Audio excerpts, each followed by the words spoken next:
கர்த்தருடைய வார்த்தைக்கு நேராக கடந்து போவோம். கடந்த வாரத்திலே நம்முடைய சபையில் 2 நாட்கள் ஒரு ட்ரைனிங் நடந்தது. அதில் கிட்டத்தட்ட ஒரு 44 பேர் வந்து கலந்து கொண்டார்கள். நான் உங்களுக்கு சபையில் போன வாரம் சொல்லியிருந்தேன், ஊழியம் செய்வர்களுக்காக ஒரு பயிற்சியும் ஒரு ஆலோசனையாக இருக்கிறது என்று நான் சொல்லியிருந்தேன்.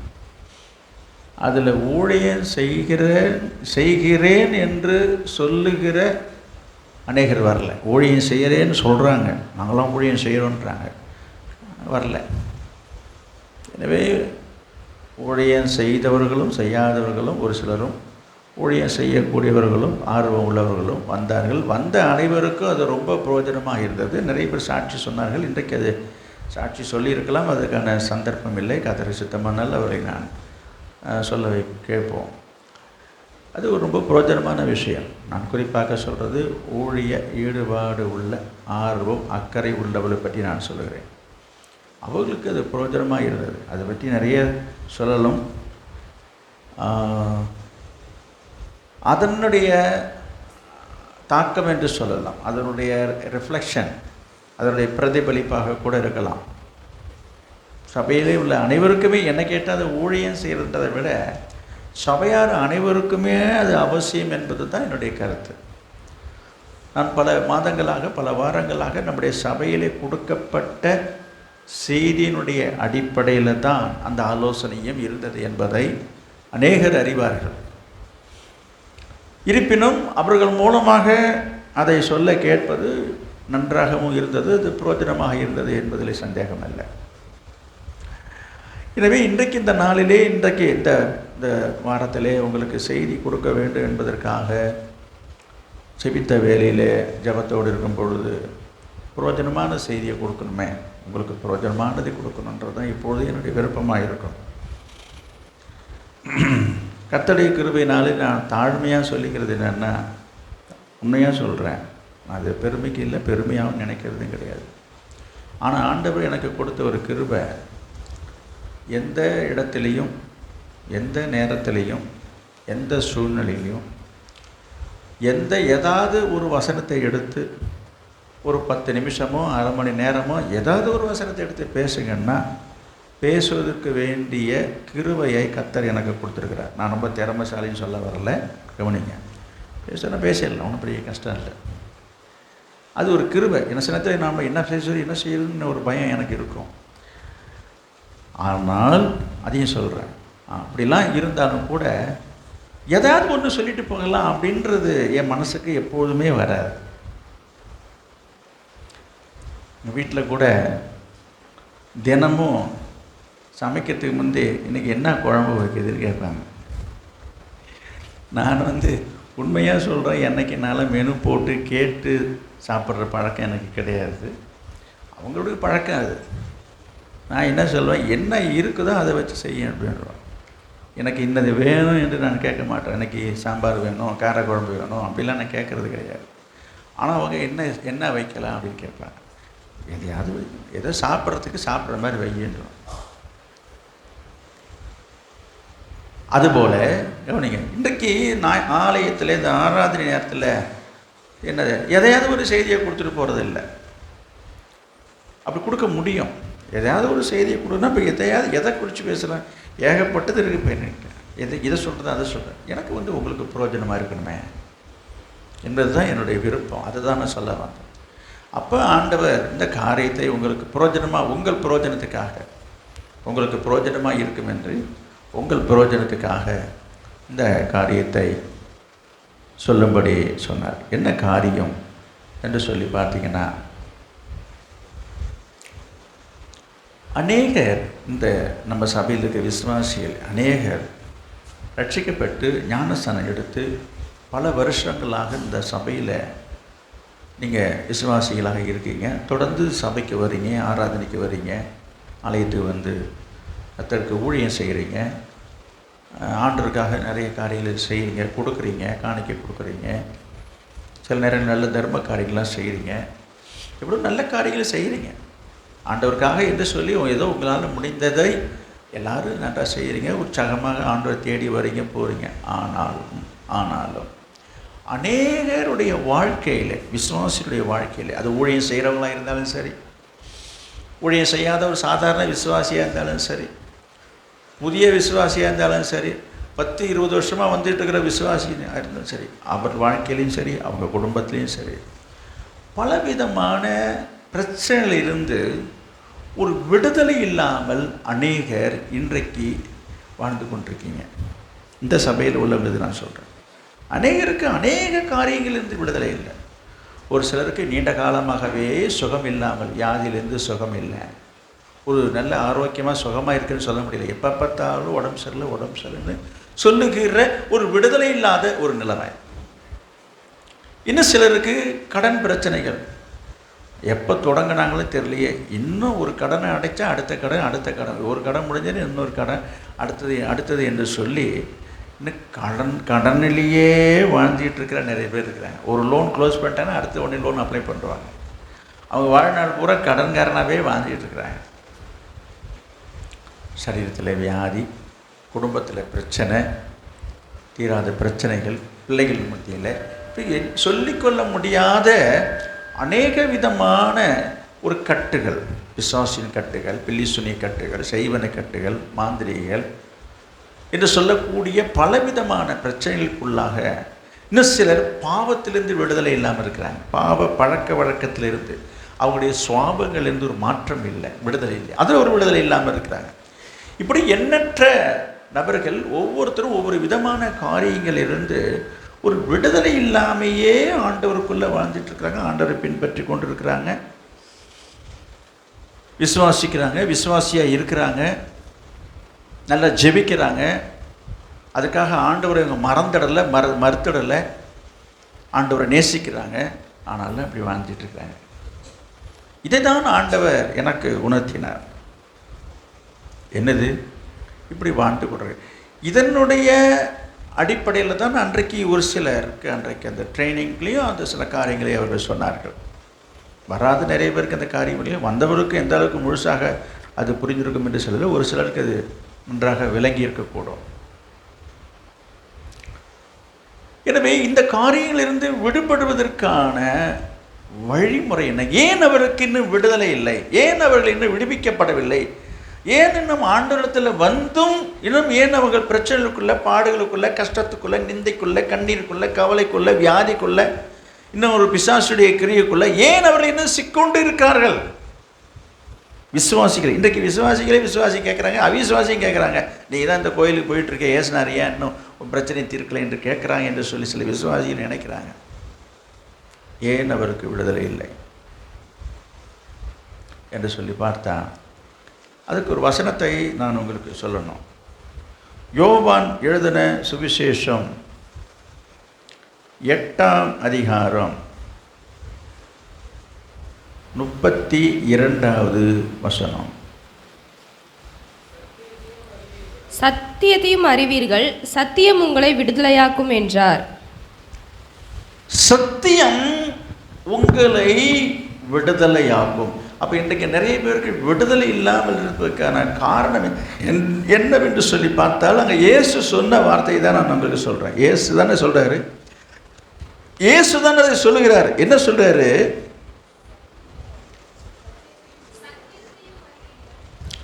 சத்தியம் உங்களை விடுதலையாக்கும் என்றார். அப்படி பார்ப்போம்.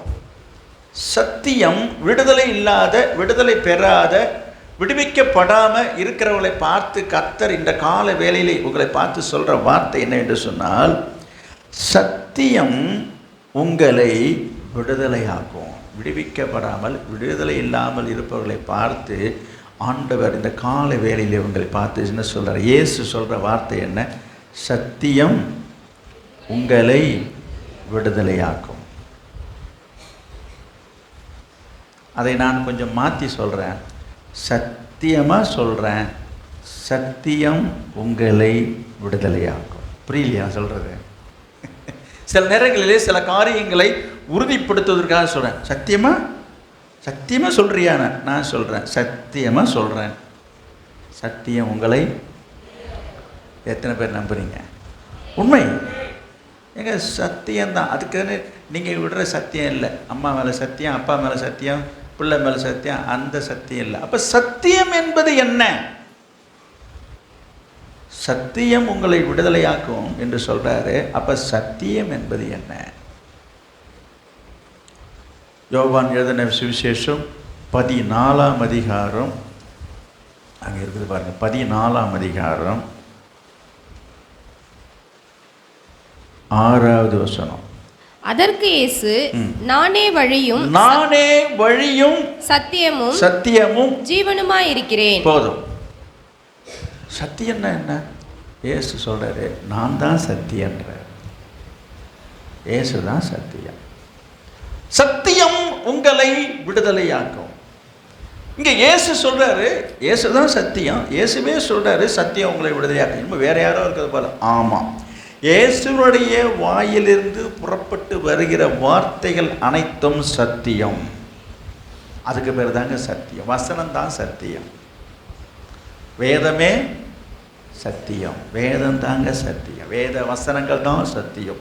அந்த வேத வசனமாகி அந்த சத்தியம் உங்களை விடுதலையாக்கும். இன்னொரு வசனத்தையும் அங்கு இயேசு சொல்லுகிறதை நாம் அங்கு பார்க்கிறோம். பாருங்க, 36வது வசனம். இப்போ வாசிச்சிங்களே, அதுக்கு கீழே பாருங்க, 36. ஆகையால் குமாரன் உங்களை விடுதலையாக்கினால் மெய்யாகவே விடுதலை ஆவீர்கள். எங்கே இருக்கீங்கன்னு தெரியல நீங்கள்லாம். யோவான் 8:36 நான் வாசித்தேன். எனது சத்தியத்தை அறிவீர்கள், சத்தியம் உங்களை விடுதலையாக்கும். சத்தியம் உங்களை விடுதலையாக்கும். அடுத்தது, குமாரன் உங்களை விடுதலை ஆக்கினால் மெய்யாகவே விடுதலை. அப்போ அவர் தான் விடுதலை ஆக்கணும். அவர் தான் சொல்றாரு, அவர் தான் உங்களை விடுதலை ஆக்குறாரு. விடுதலை ஆக்குகிறவரே ஒரு வார்த்தை இப்போ சொன்னது நான் பார்க்குறோம். அவர் வாயாலே வர வார்த்தை என்ன? அவர் வாயால் வந்த வார்த்தை என்ன? இயேசுனுடைய வாயிலிருந்து வந்த வார்த்தை என்ன சொல்லுங்க. 32 தாங்க இருக்கு பதில். 32. சத்தியத்தையும் அறிவீர்கள், சத்தியம் உங்களை விடுதலையாக்கும். சத்தியத்தை அறிவீர்கள். அப்போ நீங்கள் சத்தியத்தை முதல்ல அறிஞ்சிக்கணும். அந்த சத்தியத்தை நீங்கள் தெரிஞ்சுக்கிட்டீங்கன்னா அந்த சத்தியம் உங்களை என்ன செய்யும்? விடுதலையாகும். அப்போ அது என்ன சத்தியம் சத்தியம் சத்தியம் அதையே சொல்லிட்டு இருக்கீங்களே. எங்களுக்கு தான் இயேசுவை தெரியும். இயேசு தான் சத்தியம், இல்லைன்னு சொல்ல. ஆனால் இயேசுடைய வாயிலிருந்து புறப்பட்டு வருகிற ஒவ்வொரு வார்த்தையினாலும் பிழைப்பான் என்று எழுதியிருக்கிறது. மனுஷன் அப்பத்தினால் மாத்திரமல்ல, தேவனுடைய வாயிலிருந்து புறப்பட்டு வருகிற ஒவ்வொரு வார்த்தையினாலும் பிழைப்பான் என்று சொல்லப்பட்டிருக்கிறது. எனவே இயேசுனுடைய வாயிலிருந்து வருகிற வார்த்தை தான் சத்தியம். இயேசு தான் சத்தியம். அந்த சத்தியபரராகிய இயேசுவிடத்திலிருந்து புறப்பட்டு வருகிற வார்த்தைகள் அனைத்தும் சத்தியம் என்பதில் சந்தேகம் இல்லை. அந்த சத்தியம் தான் உங்களை விடுதலையாக்கும். இயேசு உங்களை விடுதலையாக்க வேண்டும் என்று சொன்னால் இயேசு சொல்லுகிறார். என்ன சொல்லுகிறார் இயேசு? 32 திரும்ப பாருங்க. ஆகையா 32. சத்தியத்தையும் அறிவீர்கள். போதும் போதும் போதும். கவனிங்க, சத்தியத்தை அறிவீர்கள். நல்லா கவனிங்க. அது அப்புறம் கவனிங்க. சத்தியம் உங்களை விடுவிக்க வேண்டும் என்று சொன்னால் நீங்கள் முதலாவது சத்தியத்தை அறிந்து கொள்ள வேண்டும், அறிந்திருக்க வேண்டும். அதுதான் அவர் சொல்றார். சத்தியத்தை அறிவீர்கள், அந்த சத்தியம் என்ன செய்யும்? உங்களை விடுதலையாக்கும் என்றதான் எங்கள் இயேசு சொல்லுகிறார். புரியுதா? அப்புறம் கீழே பார்க்கிறோம், குமாரன் உங்களை விடுதலையாக்கினால் மெய்யாகவே விடுதலையாக்கு. ஏன்னா குழப்புற மாதிரி தெரியுதா? ஒன்றும் குழப்பம் இல்லை. ஏங்க, விடுவிக்கிறவர் அவர் தாங்க, விடுதலை தருகிறார் அவர் தாங்க. ஆண்டவர் தான் நம்மளை விடுவிக்கிற சகல விதமான பிரச்சனைகளிலிருந்து, வியாதியிலிருந்து, பாடலிலிருந்து, போராட்டத்திலிருந்து, கஷ்டத்திலிருந்து, எல்லாவற்றிலிருந்தும் உங்களை விடுவிக்கக்கூடியவர் யார் என்று சொன்னால் யாரு? ஆண்டவர் ஒருவர் தான். நல்லா கவனிக்கணும். அவர் விடுவிக்கிறவர் அவராயிருந்தாலும் அவரே என்ன சொல்றாரு? நீங்கள் சத்தியத்தை அறிஞ்சுக்கணுன்றாரு. இன்னொரு வசனத்தையும் நான் உங்களுக்கு சொல்லி நான் செய்திக்குள்ளாக போகணும். அந்த கர்த்தர் தான் சொல்றாரு. இன்றைக்கு வாசித்த வேத பகுதியில் இருக்கிறது ஏசாயா தீர்க்க தரிசன புஸ்தகம் 45ஆம் அதிகாரம் 11வது வசனம். ஏசாயா 45. இஸ்ரவேலின் பரிசுத்தரும் அவனை உருவாக்கினவருமாகிய கர்த்தர் சொல்லுகிறதாவது, வருங்காரியங்களை என்னிடத்தில் கேளுங்கள். என் பிள்ளைகளை குறித்தும் என் கரங்களின் கிரியைகளை குறித்தும் எனக்கு கட்டளையிடுங்கள். போதும். என் கரங்களின் கிரியைகளை குறித்தும் எனக்கு கட்டளையிடுங்கள். யாருக்கு கட்டளையிடுறது? அந்த வார்த்தையை கொஞ்சம் கவனிச்சு பாருங்க. வசனம் எப்படி தெரியும்? தப்பாக எழுதிட்டாங்களா? நல்லா கவனிச்சு பார்க்கணும். நல்லா பாருங்க. யாருக்கு கட்டளையிட சொல்றாரு? என் கரங்களின் கிரியைகளை குறித்து எனக்கு கட்டளையிடுங்க. அப்போ ஆண்டவர் கர்த்தர் சொல்றாரு, நான் உங்களுக்கு, உங்கள் வாழ்க்கையில், உங்கள் குடும்பத்தில் உங்களுக்கு நான் என்ன செய்யணும்னு நீங்கள் நினைக்கிறீங்களோ, நீங்கள் விரும்புகிறீங்களோ, நீங்கள் கேட்கிறீங்களோ, உங்களுக்கு வேண்டியதை நான் செய்ய வேண்டும் என்று சொன்னால் இன்னது செய்ய வேண்டும், இப்படி செய்ய வேண்டும் என்று எனக்கு நீங்கள் என்ன செய்யணும்? ஐயோ, அவருக்கு போய் கட்டளையா சொல்கிறேன். என் கரங்களுக்கு கட்டளையிடுங்கன்றார்.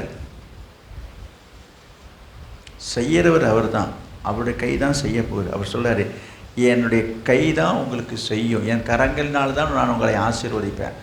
கர்த்தருடைய கரம் நம்மை தாங்குகிறது, கர்த்தருடைய கரம் நம்மை சுமக்கிறது, கர்த்தருடைய கரம் நம்மை ஏந்துகிறது, கர்த்தருடைய கரம் உங்கள் கண்ணீரை துடைக்கிறது, கர்த்தருடைய கரம் உங்களை பாதுகாக்கிறது.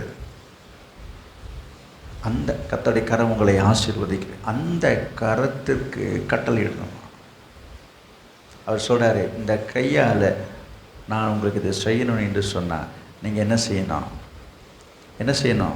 சொல்ல மாட்டீங்களே. என்ன செய்யணும்? ஐயோ, எனக்கு கட்டளையிடுங்கன்னு சொல்கிறாரு. நிறைய பேருக்கு இந்த வசனத்தை எத்தனை பேருக்கு ஏற்கனவே படிச்சிருப்பீங்கன்னு எனக்கு தெரியாது. பைபிளில் இப்படிலாம் வசனம் இருக்குதா? ஆண்டவர் எப்படி சொல்கிறாரு பாருங்க. காரணம் இருக்கிறது, நான் சொல்கிறேன். அவருக்கு கட்டளையிடுங்கன்னு சொல்கிறார். அது என்ன என்று சொன்னால், நான் ஒரு உதாரணம் சொல்கிறேன். நிறைய பேர் வம்பு வழக்கத்தில் சண்டை சச்சரவில் போய் மாட்டிக்கிறாங்க. நிறைய பேர் ஊரில் நடக்கிறது. பொதுவான ஒரு உதாரணம் சொல்கிறேன். ஏதாவது ஒரு சண்டை சச்சரவில் போய் மாட்டிக்கிறாங்க. போலீஸில் கேஸ் போட்டு எஃப்ஐஆர் போட்டு தூக்கி லாக்கப்பில் கொண்டு உள்ளே வச்சிடுறாங்க. நல்லா கவனிக்கணும். லாக்கப்பில் வச்சுட்டாங்க, கொண்டு போய் ஜெயிலில் ரிமாண்டில் வச்சாச்சு. இப்போ என்ன செய்கிறது? அவங்கள வெளியில் கொண்டுட்டு வரணும். சில பேர் ஜாமீன் எடுக்கிறதுக்குன்னா அங்கே இங்கேயுமா அலைவாங்க. எப்படியோ நான் ஒன்று சொல்கிறேன், நீ ஜாமீன் தான் எடுக்கிறியோ இல்லை முடிஞ்சு தான் அழைச்சிட்டு வரையா, ஆக மொத்தம் எப்படியாவது நீ விடுதலை ஆக்கி ஆளை கொண்டுட்டு வரணும் இல்லையா? இப்போ நான் என்ன கேட்குறேன் உங்களுக்கு, நான் கவனிங்க. நீங்கள் போய் ஒரு வக்கீல் வைத்து கோர்ட்டில் போய் என்ன பண்ணுறோம், இந்த மாதிரி எங்கள் ஜாமீன் கேட்டு அப்ளை பண்ணுறோம், எல்லாம் செய்கிறோங்க. கோர்ட்டில் ஒரு வக்கீல் பணம் செலவு பண்ணி எல்லாம் பண்ணியாச்சுங்க. அவங்க சொல்லிட்டாங்க, ஒன்று ஜாமீன் உத்தரவு போட்டு, சரிப்பா ஜட்ஜ் என்ன பண்ணிட்டாரு, உத்தரவு விடுதலை பண்ணுங்கன்னு சொல்லிட்டார். நல்லா கவனிக்கணும். இப்போ தான் இங்கே தான் இருக்குது. இப்போ இதெல்லாம் நடந்த சம்பவம். நீதிபதி என்ன செஞ்சிட்டாரு? நீதிபதி விடுதலை செய்யலாம் என்று உத்தரவு போட்டுட்டார். வக்கீல் மூலமாக வக்கீல் முட்டி சொல்லிட்டார். நாமும் போகிறோம், நாமளும் கேட்குறோம். நடந்ததெல்லாம் உண்மை. கவனிங்க. இப்போ அவசரமாக போய் உள்ளே இருக்கிற நம்ம வீட்டால் போய் என்ன பண்ணுறோம்? போய் பாருங்க, ஜட்ஜு சொல்லிட்டார். அங்கே யார் இருப்பா? ஜெயிலில் யார் இருப்பா? ஜெயிலில் உங்கள் ஆள் இருக்கிறது இல்லைங்க, அதுக்கு ஒரு ஆள் வச்சுருப்பாங்கல்ல, ஜெயிலர்னு சொல்லுவாங்கல்ல. ஆமாம், அவர் அங்கே உள்ளே இருப்பார். அவர்கிட்ட போய் இந்த மாதிரி உத்தரவு வெளியில் விட்டுடலான்னு சொல்லிட்டாங்க. சொல்லிட்ட உடனே விட்டுருவாங்களா? நீங்கள் போய் சொல்லி பாருங்களேன், விட்டுருவாங்களா? என்ன சொல்லுவான் தெரியலையா? இங்கே பாருங்க, சொல்லியிருக்கலாம். டிவியில் கொண்டு நியூஸ் வந்திருக்கும். இப்போ நடந்தது சொல்கிறேன். பெங்களூரில் சில அரசியல் பிரமுகர்கள் நடந்த உண்மை சம்பவத்தை, ஏன்னா பேரை சொல்ல விரும்பலை, கட்சியெல்லாம் வேண்டாம், பழைய சம்பவம் தான் நடந்தது. இதெல்லாம் உண்மை. கோர்ட்டில் வழக்கு அப்படி இப்படி போட்டு எப்படியோ உள்ளே இருக்கிற வெளியில் கொடுத்து ரொம்ப பிரயாசப்பட்டாங்க. அது நாடு ஊர் பூராவே எல்லா மீடியாவுக்கும் செய்திகள் பரவிட்டு தான் இருந்துச்சுங்க. ஒவ்வொரு இன்ச் பை இன்ச்சாக நியூஸ் ஓடிட்டு இருக்குங்க. அப்படிலாம் வழக்கு போட்டு பெரிய பெரிய வக்கீலை பிடிச்சி அந்த தலைவர் என்ன செஞ்சுட்டாங்க, எப்படியாவது ஜெயிலேருந்து கொண்டு வந்தாங்க. நல்லா கவனிங்க. நான் இப்போ தான் ஒரு பாயிண்ட் இருக்குது அதில். உடனே நியூஸ் என்ன ஃப்ளாஷ் நியூஸ், பிரேக்கிங் நியூஸ் போகும். உடனே ஓடிட்டுருவோம். லைனில் வந்துகிட்டே இருக்கும். விடுதலை. இங்கே பாருங்க, என்னது, நான் யாரும் பேரை சொல்லலை, என்னது முதலமைச்சர் விடுதலை, முன்னாள் அப்படின்னு நியூஸ் ஓடிட்டு இருக்குங்க. ஆனால் உள்ளே தான் இருக்குங்க. புரியல என்ன சொல்கிறேன்? விடுதலைன்ற நியூஸ் இங்கே வருது. ஆனால் விடுதலையே வரல. அங்கே உடனே போய் அங்கே ஒரே கூட்டம், காரெல்லாம் போய் கூண்டு நிற்கிதுங்க. என்னது அவங்க சொல்கிறாங்க, இங்கே பாரியா கோர்ட்டில் போட்டாச்சு, டிவியில் போட்டுருச்சு, நியூஸில் வந்துருச்சு, உடையா வெளியிலன்றான். அவன் என்ன சொல்கிறான், அந்த ஆள் என்ன சொல்கிறான்? கரெக்ட். இங்கே பாருங்க, யோ நீ சொல்கிறது இல்லை, நான் கூட டிவியில் பார்த்தேயா. யார் அவன் சொல்லுவான், அவன் வீட்டிலேயே அவன் உட்காந்து ரூம்லேயே பார்த்துருப்பான். அங்கே கோர்ட்டு நடக்குது, நியூஸு உடனே என்ன பண்ணுறான், ரிப்போர்ட்டர் மூலமாக நியூஸ், மீடியாக்கள் மூலமாக உடனே நியூஸ் தான் பரடுமே. சரி, செய்தி நிருபர்கள்லாம் பண்ணிட்டேன். யோ என் கைக்கு இன்னும் ஆர்டர் வரலையா? வெளியிட சொன்னது உண்மைதான். என் கையில் உத்தரவு வந்தால் தான் அம்மாவை வெளில விடுவேன். உண்மையா இல்லையா? நடந்ததா இல்லையா? இது நான் நிறைய பேருக்கு நடக்குது. இப்போ அவங்களும் நான் சொல்லலைங்க, இன்றைக்கும் அப்படி தான். சில நேரத்தில் பார்த்தீங்கன்னாக்கா இடையில திடீர்னு பார்த்தீங்கன்னா ஞாயிற்றுக்கிழமை குறுக்க இன்றைக்கி லீவ் நாள்னா ஒரு நாள் தங்கி என்னென்னமோ நடந்திருக்குங்க. இன்றைக்கி தான் ரிலீஸ் ஆகுன்றாங்க. கையில் உத்தரவு வந்து எதுக்கு சொல்ல வரேன், ஒரு உலக பிரகாரமான ஒரு சட்ட ஒழுங்குமுறையை பற்றி நான் உங்களுக்கு கொண்டு வருகிறேன். இப்போ எங்கே வருகிறேன்னு சொன்னால், ஆண்டவர் தான் உங்களை விடுவிக்கிறவர், ஆண்டவர் தான் உங்களுக்கு விடுதலை தருகிறவர். அப்படி தானே சொல்ற, குமாரன் உங்களுக்கு விடுதலை ஆக்கினால் விடுதலை, சத்தியத்தை அறிவு சத்தியம் உங்களை, அதெல்லாம் கரெக்டு தான். கர்த்தர் சொல்கிறாரு, இங்கே தான் உங்களுக்கு ஒரு சின்ன ஒரு பொடி இருக்குது. என்னது? அந்த கர்த்தர் சொல்கிறாரு, கைக்கு என் கரங்களின் கிரியைகளை குறித்து, கரங்களின் கிரியைகளை குறித்து எனக்கு கட்டளை இடுங்கள். இங்கே தாங்க இருக்கு பொடி. என்னது? நீங்கள் எனக்கு ஒரு ஆர்டர் போடுங்க. கட்டளை என்பது என்ன? ஆர்டர் தானே. இப்போ நம்ம எல்லாரும் என்ன செய்யணுமா? ஐயோ இது என்னங்க, இது குழப்பமாக இருக்கேன். நம்ம போய் அவருக்கு உத்தரவு போடுறது, அவர் எவ்வளோ பெரியவருங்க. அவர் செய்யணுன்னா, யார்? கர்த்தர் செய்யணும்னு சொன்னால் கர்த்தருடைய கையில் என்ன வரணும்? ஐயோ நாங்கன்னா அவ்வளோ பெரிய ஆளா? ஆமாம். இன்னைக்கு செய்தி அதுதான். என்னது? நாங்கள் ஆர்டர் போடுறேன். நீங்கள் வாயினாலே சொல்லுகிற வார்த்தை தான் ஆர்டர். புரியுதா நான் சொல்கிறது? நீங்கள் ஆமாம், இப்போ நான் சொன்னது விட என்ன தான் ஜட்ஜி அவன் தீர்ப்பு சொன்னாலும், அங்கே ஜெயிலில் உள்ளவனுக்கு கையில் ஆர்டர் வந்தால் தான் உள்ளே இருக்க வெளில விட்றான். நீ எத்தனை பேர், நீ எவ்வளோ பேர் ஆளந்த எனக்கு என்ன சொல்லிட்டாக்கா விட்டுற முடியுமா? கையில் ஆர்டரை காட்டியா அப்படின்றான். அதே போல தான் ஆண்டவர் சொல்கிறார், எனக்கு நீங்கள் ஆர்டர் போடுங்கன்ற. என் கைகளின் கிரியைகளை குறித்து என் கரங்களுக்கு கட்டளையிடுங்க. அப்போ கர்த்தருக்கு எப்படிங்க கட்டளையிடுறது? நான் சொல்கிறேன் சுருக்கமாக சொல்கிறேன். இப்படி நீங்கள் சொல்லும் பொழுது கர்த்தர் என்ன செய்வார்? உங்களை விடுவிக்கக்கூடிய. அப்போ ஏன் ஆண்டவர் உங்களை இன்னும் விடுதலை பண்ணலைன்னா, இங்கே தான் பாயிண்ட். இது வரைக்கும் இத்தனை வருஷமாக நம்ம சத்தியத்தை அறிந்திருக்கிறோம், அவரை ஆராதிக்கிறோம். விடுதலை இல்லாமல் போகிறதுக்கான காரணம், ப்ராப்பராக நீங்கள் என்ன செய்யலை, முறைப்படி அவருடைய கருத்துக்கு நீங்கள் இன்னும் கட்டளை கொடுக்கல. ஐயோ இதனால தாங்க நிற்கிது. இப்போ உத்தரவுலாம் போட்டாச்சுங்க. என்னது? ரிலீஸ் பண்ண சொல்லி உத்தரவு போட்டாச்சு கோர்ட்லேருந்து. ஆனால் ஜெயில் வார்டன் விடவே மாட்டார். என் உத்தரவு கையில் வர வரைக்கும் நான் விட மாட்டேன்ற. அந்த மாதிரி தான் இப்போ போயிட்டுருக்கோம். உங்கள் ஆவிக்குரிய வாழ்க்கையும் அதே தான் போயிட்டுருக்கு. ஆண்டவர் உங்களுக்கு எல்லாவற்றையும் சொல்லிட்டார், சத்தியத்தையெல்லாம் சொல்லிட்டார். அப்படிங்களா? சத்தியத்தை அறிஞ்சிருக்கீங்க. ஏன் நீங்கள் இன்னும் விடுவிக்கப்படலை?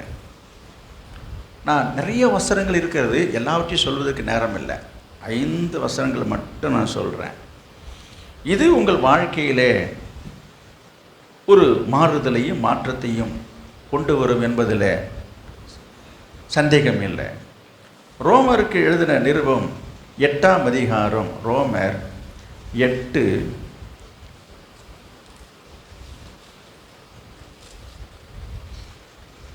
2வது வசனம். கிறிஸ்து இயேசுவினாலே ஜீவனுடைய ஆவியின் பிரமாணம் என்னை பாவ மரணம் என்பவைகளின் பிரமாணத்தினின்று விடுதலையாக்கிற்றே. கிறிஸ்து இயேசுவினாலே ஜீவனுடைய ஆவியின் பிரமாணம் என்னை பாவம் மரணம் என்பவைகளின் பிரமாணத்தினின்று விடுதலையாக்கிற்றே. கவனிங்க, இங்கே பவுல் சொல்கிற இந்த வார்த்தையை நீங்கள் அறிக்கையிட்டீங்கன்னு சொன்னால் உங்களுக்கு விடுதலை உண்டாகும். நான் ஒரு 5 வசனங்களை மாற்ற தான் சுருக்கமாக சொல்கிறேன். நிறைய வசனங்களை சொல்வதற்கு உங்களால் மனசில் வைத்துக்கொள்ள முடியாது. நீ பரவாயில்ல, நீங்கள் இந்த 5 டேப்லெட்டை சாப்பிடுங்க. டாக்டர் சொல்லுவாங்கள்ல, அதுபோல் இது ஒரு 5 விதமான மாத்திரைகள் என்று சொல்லலாம். ஆவிக்குரிய உங்களுடைய பிரச்சனைகளிலிருந்து, வியாதியிலிருந்து விடுதலை ஆக்குவதற்கு முதல்ல ஒரு 5 மாத்திரை கொடுக்குறேன். 5 வசனங்களை தான் நான் சொல்கிறேன். நிறைய ஏகப்பட்ட மாத்திரையை சாப்பிட்டா வயிற்றுக்கு என்ன வருது, அதனால் ஜீரணம் ஆகாது. இப்போதைக்கு இன்றைக்கு உங்களுக்கு ஒரு 5 விதமான மாத்திரைகளை கொடுக்குறேன். இதை நீங்கள் கரெக்டாக தவறாமல் ஒழுங்காக வேலைக்கு சரியாக இந்த மாத்திரையை நீங்கள் போட்டுக்கிட்டீங்கன்னு சொன்னால் உங்களுக்கு விடுதலை உண்டு. இப்போ நிறைய பேர் நினச்சிட்டு இருப்பாங்க, இது டியூப் மாத்திரையா இல்லை சாதாரண மாத்திரையா, சாப்பாட்டுக்கு முந்தியா பிந்தியா எல்லாம் முழுங்கிடலாமா, போகும்போது கிடைக்குமா கீழே புக் ஸ்டாலில். நீங்கள் அந்த மாத்திரை கிடையாதுங்க. இது அப்படிப்பட்ட மாத்திரை இல்லை. இது வேத வார்த்தை வசனம். இதை உங்கள் மனசில் மனப்பாடமாக பதிய வைத்து கொள்ளுங்கள். படித்தவர்கள் இந்த வசனத்தை மனப்பாடமாக உங்கள் மனசில் பதிய வைத்து கொண்டு இதை நீங்கள் சொல்லணும். இதாங்க இந்த மருந்து மாத்திரையுடைய வேலையை. இன்றைக்கி நிறைய பேருக்கு இந்த முழுங்கிறதுன்னா ஈஸி, எதுவாக இருந்தாலும் எதை கொடுத்தாலும் போட்டு முழுங்கிடலாங்க.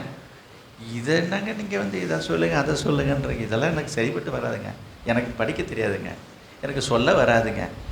உங்கள் வியாதி சுகமாகிறதுக்கு வாய்ப்பே கிடையாது. உங்கள் பிரச்சனைகள் விடுதலை வர்றதுக்கு வாய்ப்பே கிடையாது. நான் திரும்பவும் சொல்கிறேன், படித்தவர்கள், படிக்க தெரிந்தவர்கள் இந்த வார்த்தையை, இந்த வசனத்தை திரும்ப திரும்ப திரும்ப அறிக்கையிட்டுக்கிட்டே இருக்கணும். எப்படி இது முடிஞ்சால் அவங்க பார்த்து படிங்க, தப்பு கிடையாது. இல்லை ஒரு மனப்பாடம் பண்ணிங்க. படிக்க தெரியாதவங்க என்னங்க பண்ணுறது, படிக்க சொல்லி திரும்ப திரும்ப காதில் கேட்டு அதை நம்ம திரும்ப திரும்ப சொல்லி, இப்படித்தான் நீங்கள் அந்த விடுதலையை பெற்றுக்கொள்ள முடியும். நம்முடைய ஆண்டவர், கவனிங்க, நம்முடைய ஆண்டவர் ஆண்டுடைய வார்த்தைகளை, சத்தியத்தை என நீங்கள் வசனங்களை அறிக்கை செய்யும் பொழுது அவர் உங்களை ரட்சிக்கிறவராக இருக்கிறார், அவர் உங்களை விடுவிக்கிறவராக இருக்கிறார், அவர் உங்களை பாதுகாக்கிறவராக இருக்கிறார், அவர் உங்களை மீட்கிறவராக இருக்கிறார், அவர் உங்களுக்கு ஜெயத்தை கொடுக்கிறவராக இருக்கிறார். இது முதல் டேப்லெட். இது நான் சொல்கிறேன், இந்த வசனம் உங்களுக்கு கொஞ்சம் கருகலாக கடினமானதாக இருந்தாலும் சரி, கிறிஸ்து இயேசுவினாலே ஜீவனுடைய ஆவியின் பிரமாணம் என்னை பாவம் மரணம் என்பவைகளின் பிரமாணத்திலிருந்து விடுதலை ஆக்கிட்டே, அந்த அங்கே தான் இருக்கு, என்னை விடுதலை ஆக்கிவிட்டது என்று நீ சொல்லும் போதுதான் உனக்கு விடுதலை. இதை நீங்கள் அறிக்கையிடணும். அப்படி அறிக்கையிடும் பொழுது உங்களுக்கு பாதுகாப்பு கிடைக்கும், உங்களுக்கு விடுதலை கிடைக்கும். ஆண்டவர் உங்களை விடுவிக்கிறவராக இருக்கிறார். என்ன செய்யணும் இப்போ இதுக்கு? இதை நீங்கள் சொல்லணுங்க, வேற ஒன்றும் இல்லைங்க. சொல்கிறதுக்கு கஷ்டமாக இருக்குதா? சொன்னாதான் விடுதலை. எனக்கு அன்பானவர்களே, இன்னொரு வசனத்தையும் நான் உங்களுக்கு சொல்லணும். ஏன் இதை ஆண்டவர் உங்களுக்கு சொல்லுகிறார் என்று சொன்னால், இந்த உலகத்திலே வாழ்வதற்கு தேவை பணம். பணத்தை வைத்து கொண்டு இந்த உலகத்தில் நீ வாழ்ந்துடலாம். உலக பிரகாரமாக வாழ்கிறதுக்கு பணம் அவசியம்தான். பணத்தை வைத்து கொண்டு நீ இந்த உலக வாழ்க்கையில் வண்டியை ஓட்டலாம். அல்லது நீ படித்திருக்கிற படிப்பை வைத்து, பட்டத்தை வைத்து கொண்டு இந்த பூமியிலே வண்டியை ஓட்டிடலாம். ஆனால் பரலோகத்தில் நீ வாசம் பண்ணுவதற்கு அவருடைய வசனத்தை உன் உள்ளத்தில் வைத்திருந்தால் மட்டும்தான் நீ பரலோகத்தில் பிரவேசிக்க முடியும். அவருடைய வசனத்தை வைத்து கொண்டு தான் என்ன செய்ய முடியும்? நம்ம அங்கே வாழ முடியும். ஒரு வசனம் எனக்கு ஞாபகத்து வருகிறது. வெளிப்படுத்தின விசேஷம் 12ஆம் அதிகாரம் 11வது வசனம். வெளிப்படுத்தின விசேஷம் 12ஆம் அதிகாரம் 11வது வசனம். மரணம் நேரிடுகிறதா இருந்தாலும் அதற்கு தப்பும்படி தங்கள் ஜீவனையும் பாராமல் ஆட்டுக்குட்டியின் இரத்தத்தினாலும் தங்கள் சாட்சியின் வசனத்தினாலும் அவனை ஜெயித்தார்கள். கவனிங்க, இந்த கடைசி வார்த்தையை கவனிங்க. வசனத்தினாலும் அவனை ஜெயித்தார்கள். நல்லா கவனிங்க. நீங்க பிசாசை ஜெயிக்க வேண்டும் என்று சொன்னால், நல்லா கவனிங்க, இந்த உலகத்திலே, இந்த உலக வாழ்க்கையிலே ஆண்டவர் இயேசு சொன்னார், இந்த உலகத்தில் உங்களுக்கு என்ன உண்டு? போராட்டம் உண்டு. இந்த உலகத்தின் அதிபதி யார்? பிசாசானவன். பிசாசு என்ன செய்வான்? உங்களை கொல்லவும் அழிக்கவும் வருகிறானே அன்றி வேறு எதுக்குமே வர்றது கிடையாதுன்னு சொல்லப்பட்டிருக்குது. எனவே உங்களுக்கு பல விதங்களிலே உங்களுக்கு உபத்திரப்படுத்தவும், உபத்திரத்தை கொடுக்கவும், தொல்லை பண்ணவும், வியாதி, பிரச்சனை, பல விதமான துன்பங்களை கொடுப்பதற்கென்றே வருவான். அதுதான் அவனுடைய வேலையே, அன்றாட வேலையே அதுதான்.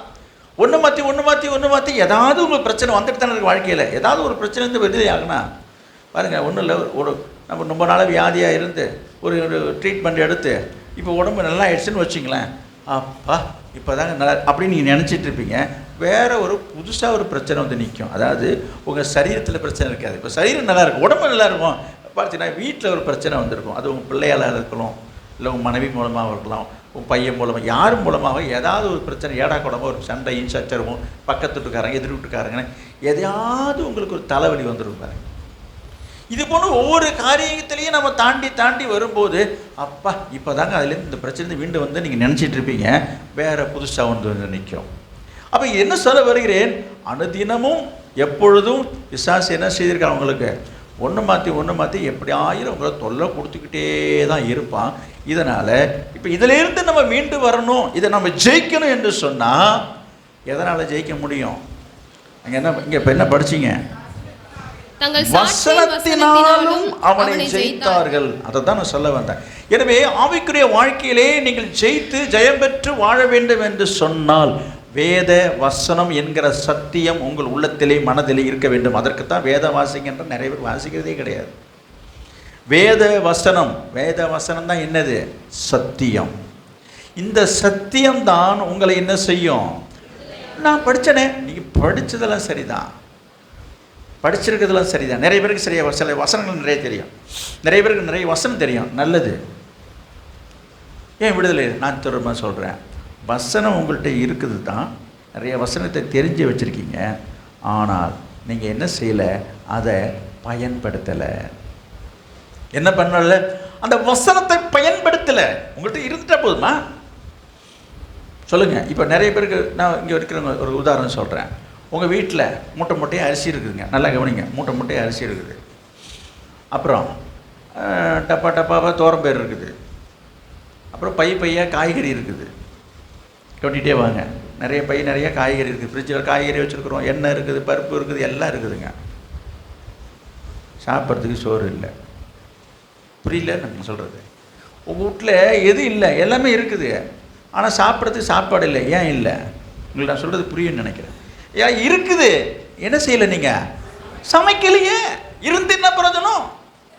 சொல்லுங்க. இப்போ எல்லாம் இருக்குதுங்க, இருந்தாலும் நீங்கள் சமைச்சாதான் ஏன் சாப்பாடு? எல்லாம் வீட்டில் வச்சுக்கிட்டு நான் பசியாக கிடக்கிறேன்னா அதே போல தாங்க. பைபிள் இருக்குது, நல்லா கவனிங்க. பைபிள் இருக்குது, பைபிள் படிக்கிறாங்க, மனப்பாட வசனம் சொல்கிறது 91 சங்கீதம் சொல்லணும் கிடுகிடுன்னு சொல்கிற ஆள்லாம் இருக்கிறாங்க. நல்லது. ஆனால் என்ன செய்யலை? நீங்கள் அதை பயன்படுத்தலை. இப்போ நான் சொன்ன மாதிரி தான் எல்லாத்தையும் மூட்டை கட்டி வீட்டில் வச்சுருக்க மாதிரி விதமாக பைபிள் வாங்கி வச்சுருக்கலாம், விதமாக டிவியில் வசனம் ஓடலாம். இங்கே பாருங்கள், எங்கள் வீட்டில் ஜாய் டிவி ஓடுது. அந்த எனக்கு என்ன ஏகப்பட்ட டிவியில் இப்போ கிறிஸ்டின் சேனல் வந்துச்சுங்க, அது ஓடுது, இது எல்லாம் ஓடுதுங்க. நீங்கள் ஓடிட்டுருக்கிறப்ப பிசாசு தொத்திட்டு நீ ஓடிட்டுருக்கீங்க. இதெல்லாம் ஓடி என்ன பண்ணுறது? ஓட வேண்டியது ஓடலை, பிசாசு ஓட மாட்டுதுங்க. வீட்டில் எல்லாம் ஓடிட்டு இருக்குப்ப. காரணம் என்ன? இப்போ புரியுதா? வசனத்தினால் நீங்கள் ஜெயிக்கணும். அதுக்கு என்னங்க செய்யணும்? உங்கள் வாயினால் அறிக்கையிடணும். அதுதான் ரொம்ப ரொம்ப ரொம்ப முக்கியம். யாருக்கு பாதிப்பு இருக்குதோ, யார் பாதிக்கப்பட்டிருக்கிறாங்களோ, யாருக்கு பிரச்சனை இருக்குதோ அவங்க என்ன செய்யணும்? கர்த்தருடைய வசனத்தை, அவருடைய வார்த்தையை, அவருடைய சத்தியத்தை அறிக்கையிடணும், வாயினாலே சொல்லணும். திரும்பவும் நான் உங்கள்கிட்ட வரேன். எங்கே வரேன்றீங்களா? உடம்பு சரியில்லை. யாருக்கு? இங்கே உட்காந்துருக்கீங்க, உங்களை தான் நான் சொல்கிறேன். உங்களுக்கு உடம்பு சரியில்லை, போய் ஒரு மெடிக்கலில் போய், இப்போ எல்லாமே மெடிக்கல் தானே உங்களுக்கு டாக்டராக இருக்கிறாங்க. உங்கள் வழிக்கே நான் வரேன். மெடிக்கலில் போய் உடனே எனக்கு காலை குடையுது, கையை குடையுது, வயிற்றை வலிக்குதுன்னா அவன் உடனே ஒரு பேப்பரில் ஒரு கவரில் போட்டு ஒரு 2 வேளைக்கு சாப்பிடுங்கன்னு சொல்கிறான். நல்லா கவனிங்க. ஏதோ ஒரு 10 ரூபா 20 ரூபா கொடுத்துட்டு அப்பாடான்னு சொல்லி வாங்கிட்டு போயாச்சு.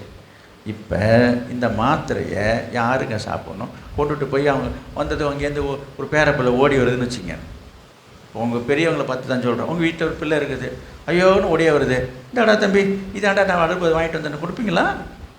கொடுப்பீங்களா? அது சாப்பிடுமா? சாப்பிட்டா அது சரியாகுமா? பிள்ளையாக இருக்கட்டும் இல்லை வீட்டில் யாராவது இருக்கட்டுங்க.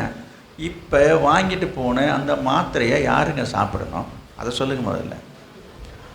நீ யாருக்கு வாங்கின? எனக்கு தாங்க வாங்கினேன். இப்போ நீ தானே சாப்பிட்ணும். வலி யாருக்கு? உபத்திரம் யாருக்கு? உனக்கு. ஆமாம், நம்ம தான் சாப்பிடணும். நான் திரும்பி வரேன். கர்த்தருடைய வார்த்தையை, சத்தியத்தை, வசனத்தை வாயினால் அறிக்கையிடணும். யார்? இப்போ சொல்லுங்கள், யார்? டிவி இல்லை. சில பேர் டிவியில் போட்டுக்க பாருங்கள், எப்போ பார்த்தாலும் எங்கள் வீட்டில் நல்லதுங்க. அதை நம்ம காதால் கேட்டுட்டு இருப்பது நல்ல விஷயம். நான் அதுக்கு எதிராக பேச வரல, புரியுதுங்களா? அது எதிராக பேசலை. நான் சொல்கிறேன், உன் வாயினால் நீ சொல்லாத வரைக்கும் உனக்கு விடுதலை கிடையாது. சொல்கிறது புரியுதா? கவனிங்க, டிவியில் என்னென்னமோ போடுறாங்க, நான் பார்க்குறதில்ல. டிவியில் சொல்லிக்கிறத வச்சு சொல்கிறேங்க. இப்போ சமைத்து பாரு என்று சொல்லி சமையல்லாம் செய்து காட்டுறாங்க. குழம்பு எப்படி வைக்கிறது, புதுசு புதுசாக விதவிதமாக செஞ்சு காட்டுறாங்க. அதை உட்காந்து பார்த்துட்ருக்குறோம். இப்போ நான் என்ன கேட்குறேன், பாருங்கள் எப்படிலாம் புதுசு புதுசாக குழம்பு வைக்கிறாங்க, எப்படிலாம் வறுவல் எப்படி செய்கிறாங்க, எப்படி பொரிக்கிறாங்க, என்னென்ன விதவிதமாக செய்கிறாங்கன்னெலாம் பார்த்தாச்சுங்க. உன் வயிறு நம்பிச்சான்னு நான் கேட்குறேன். அதை பார்த்த உடனே அப்பா சாப்பிட்ட மாதிரி இருக்க, அப்படியே அழகாக கொண்டாந்து வைப்போம், அந்த ஸ்க்ரீனில் தெரியும். சொல்லுங்க பாப்பா, ஒன்று எடுத்து. அதே போல் தான் நான் சொல்கிறேன். டிவியில் வசனம் ஓடலாம், பிரசங்கம் ஓடலாம், கிறிஸ்தவ பாட்டு ஓடலாம், இதெல்லாம் போட்டு விட்டுட்டாக்க அது சரியாயிடும். யாருங்க சொன்னது? இதை கேட்பது நல்லது, பார்ப்பது நல்லது, அதை இல்லை நான் சொல்ல. அதை விட ரொம்ப முக்கியமானது என்னது? உனக்கு விடுதலை வேணும்னு சொன்னால் அது உன் வயிற்றுக்குள்ளே போகணுமே. நான் எதை சொல்லிகிட்டு இருக்கிறேன்? இப்போ மாத்திரை வாங்குறீங்க, உங்கள் வாயில் போட்டு உன் உடம்புகள் போனால் தாங்க உன் தலைவலி சரியாக போகும். இதை வாங்கி கொண்டு போய் நீ போட்டுக்கப்பா, எனக்கு தலையை வலிக்குது, மாத்திரைன்னா எனக்கு கசக்குது, இந்த தம்பி நீ போட்டுக்கிறேன்டாக்கா உன் தலைவலி சரியாக போகுமா? உனக்காக 1000 பேர் ஜெபிக்கலாம், உனக்காக எத்தனை பேர் வேணாலும் ஜெபிக்கட்டுங்க. நீங்கள் வாயை திறந்து ஜெபிக்காத வரைக்கும், கர்த்தருடைய வார்த்தையை சொல்லாத வரைக்கும் உனக்கு விடுதலை கிடைக்காது. சத்தியத்தை அறிவீர்கள், சத்தியம் உங்களை விடுதலையாக்கும். குமாரன் விடுதலையாக்கினால் மெய்யாகவே விடுதலை ஆவீர்கள். நீங்கள் என்னுடைய கரத்தின் கிரியைகளுக்கு கட்டளையிடுங்கள். இப்போ தெரியுதா? அப்போ கட்டளை என்பது என்னென்னு சொன்னால், ஆண்டவருக்கு நம்ம ஆர்டர் போடுறதில்லை. ஆண்டவருடைய வார்த்தையை, அவர் சத்தியத்தை, அவருடைய வசனத்தை நம்முடைய வாயினாலே சொல்லுவது தான் கட்டளை. கட்டளையே கட்டளை என்று சொன்னால் நம்ம கட்டளையிடுவது என்று நம்ம நினச்சிட்டு இருக்கிறோம். என்னது? வேதத்தில் வசனம் இருக்குது, என்னது? வேதமே வெளிச்சம், கட்டளையே விளக்கு.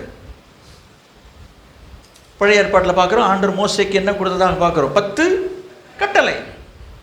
நல்லா கவனிங்க, 10 கட்டளை. அப்போ ஆண்டவர் நமக்கு கொடுத்த வார்த்தைகள் தான் கட்டளை. அந்த வார்த்தையை திருப்பி அவர்கிட்ட சொல்லுவது தான் கட்டளை. அந்த வார்த்தையை நம்ம சொல்லும் போது தான் கர்த்தர் கிரியை செய்கிறேன் என்று கர்த்தர் சொல்லுகிறார். என் கரத்தின் கிரியைகளுக்கு நீங்கள் என்ன செய்யுங்க? கட்டளையிடுங்கனாக்கா நம்ம ஒன்று இங்கே உட்காந்து உத்தரவு போடுறது இல்லை. அவர் சொன்ன வார்த்தையை சொன்னால் தான் அவர் செய்வாராம். அவர் என்ன சொல்கிறாரு? இங்கே பாருப்பா, எல்லாம் உனக்கு எழுதி வச்சாச்சு, எல்லாம் எழுதி உனக்கு பைபிளில் எழுதி கொடுத்தாச்சு. இதை வாயை திறந்து சொல்கிறதுக்கு உனக்கு வலிக்குதா? நீ வாயை திறந்து சொல்கிறதுக்கு நீ யோசிக்கிறீரா? உனக்கு எப்படிப்பா விடுதலை கிடைக்கும்? அதையும் அவரே செய்துன்றாங்க. அது நடக்காது. எனக்கு அன்பானவர்களே, இன்றைக்கு அநேகருடைய வாழ்க்கையில் விடுதலை இல்லாமல் போவதற்கான காரணம் என்ன? நான் ஒரு முதல் காரியத்தில் தான் நிற்கிறேன். ஒரு வசனத்தை சொன்னேன், என்ன செய்யணும்? இப்படி நாம் இந்த வார்த்தையை நீங்கள் எழுதி வச்சுங்க. எங்கே உங்கள் நோட்டு? உங்களுக்கு கொடுக்கப்பட்ட நோட்டு பேனா எங்கன்னு கேட்குறேன். இந்த வசனத்தை குறித்து வச்சுக்கிட்டு தினமும் சொன்னால் தானே உங்களுக்கு விடுதலை. எழுதலை பாருங்கள், எது என்ன குறிச்சிட்டிங்களா அந்த வசனத்தை? ரோமர் முதல் குறிப்பு, முதல் டேப்லெட்டுங்க. டாக்டர் ஷீட்டில் எழுதுறாரு பாருங்க. நான் இன்றைக்கி ஒரு 5 டேப்லெட் கொடுக்குறேன் உங்களுக்கு. இன்னும் உங்களுடைய நோட்டில் எழுதி வச்சிங்க. இந்த 5 வசனம் தான். இந்த 5 மாத்திரையும் டெய்லி போடுங்க, யூஸ் பண்ணுங்க. கர்த்தர் உங்களுக்கு விடுதலையாக்க போகிறார். முதல்ல என்ன சொன்னேன்னு? கிறிஸ்து இயேசுவினாலே 8:2 முதல். இரண்டாவதாக பார்க்குறோம் ரோமர் 8:37. ரோமர் 8:37. இவை எல்லாவற்றிலேயும் நாம் நம் அன்பு கூறுகிறவராலே நம்மில் அன்பு கூறுகிறவராலே முற்றும் ஜெயம் கொள்ளுகிறவர்களாக இருக்கிறோமே. ஜெயம் என்னது? என்ன செய்யணும்? இவை எல்லாம் இந்த வசனத்தை நீங்கள் அறிக்கையிடுங்கன்னு சொல்றேன். உங்களுக்கு ஒரு ஜெயம் வேண்டுமா? ஜெயம் பெற்று வாழ்க்கை வாழ வேண்டுமா? என்ன செய்யணும்? இந்த வசனத்தை அப்படியே சொல்லணும், வேற ஒன்றும் சொல்ல வேணாம். இவை எல்லாவற்றிலும் உங்களுக்கு நடந்து வருகிற எல்லா பிரச்சனைகளையும் சரி, நாம் நம்மில் அன்பு கூறுகிறவர்களாலே முற்றும் ஜெயம் கொள்ளுவர்களாக இருக்கிறோமே. இந்த வசனத்தை நீங்கள் அறிக்கை செய்யணும். அப்பொழுது கர்த்தர் உங்களுக்கு ஜெயத்தை கொடுப்பார், விடுதலையை கொடுப்பார், ஜெயத்தை கொடுப்பார், வெற்றியை கொடுப்பார். என்ன செய்யணும்? இந்த வசனம் உங்கள் வாழ்க்கையிலே நிறைவேற வேண்டும் என்று சொன்னால், நான் சொன்னேன் அறிக்கை செய்ய வேண்டும். அறிக்கை செய்வதற்கு முன்பதாக ஒரு காரியத்தை செய்யணும். மாத்திரை போடுறதுக்கு கவனிங்க, சில நேரத்தில் மாத்திரை கொடுக்கும்போது என்ன சொல்கிறாங்க, மருந்து சாப்பிடும்போது டாக்டர் என்ன சொல்லி அனுப்புகிறாங்க, சாப்பாட்டுக்கு பிற்பாடுன்னு சொல்லி சாப்பிட்ட பிற்பாடு தான் இதை சாப்பிடணும் அப்படி சொல்கிறாங்க இல்லைங்களா? பொதுவாகவே நம்ம கொடுக்குற மருந்துகள்லாம் பார்த்திங்கன்னா சாப்பிட்ட பிற்பாடு சாப்பாடு சொல்லி தான் மருந்து கொடுக்குறாங்க. அது டானிக்காக இருக்கட்டும், மாத்திரையாக இருக்கட்டும், கேப்சலாக இருக்கட்டும், டேப்லெட்டாக இருக்கட்டும், எதுவாக இருக்கட்டும் கொடுக்குறாங்க.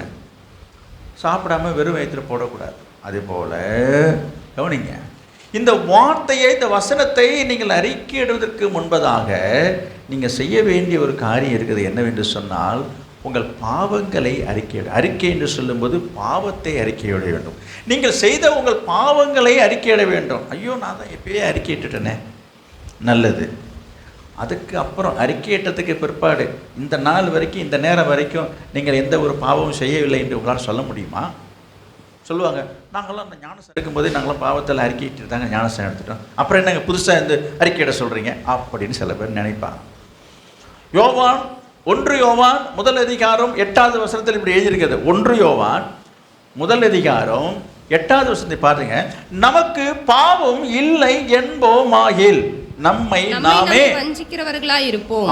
இது யாருக்கு எழுதியிருக்கிறது? ரட்சிக்கப்படாதவங்களுக்கு எழுதியிருக்க, நமக்கு என்று எழுதியிருக்கு. அங்கே அந்த வார்த்தையை எழுதியிருக்குது. அந்த டிரான்ஸ்லேஷனை சரியாக பாருங்க. யோவான் தான் எழுதுறாரு. அதில் யோவானை அவர் சேர்த்து தான் சொல்றாரு. நமக்கு என்று சொல்றார். நமக்கு என்றால் யோவானை சேர்த்து தான் அவர் சொல்றாரு. உனக்கு எனக்கு என்று அங்கே எழுதவில்லை, நமக்கு. ஏங்க, நம்ம தான் ரட்சிக்கப்பட்டு பல வருஷம் ஆகிட்டு இருக்குது, விசுவாசியாக இருந்துட்டு இருக்கோம், நமக்கு எதுக்கு பாவம்? அப்படி சில பேர் சொல்லுவாங்க, அல்லது சில பேர் நினைக்கிறாங்க. இன்னைக்கும் இல்லை, அப்படி சொல்லாதீங்க. அப்படி நம்ம கரெக்டாக இருக்கிறோமா?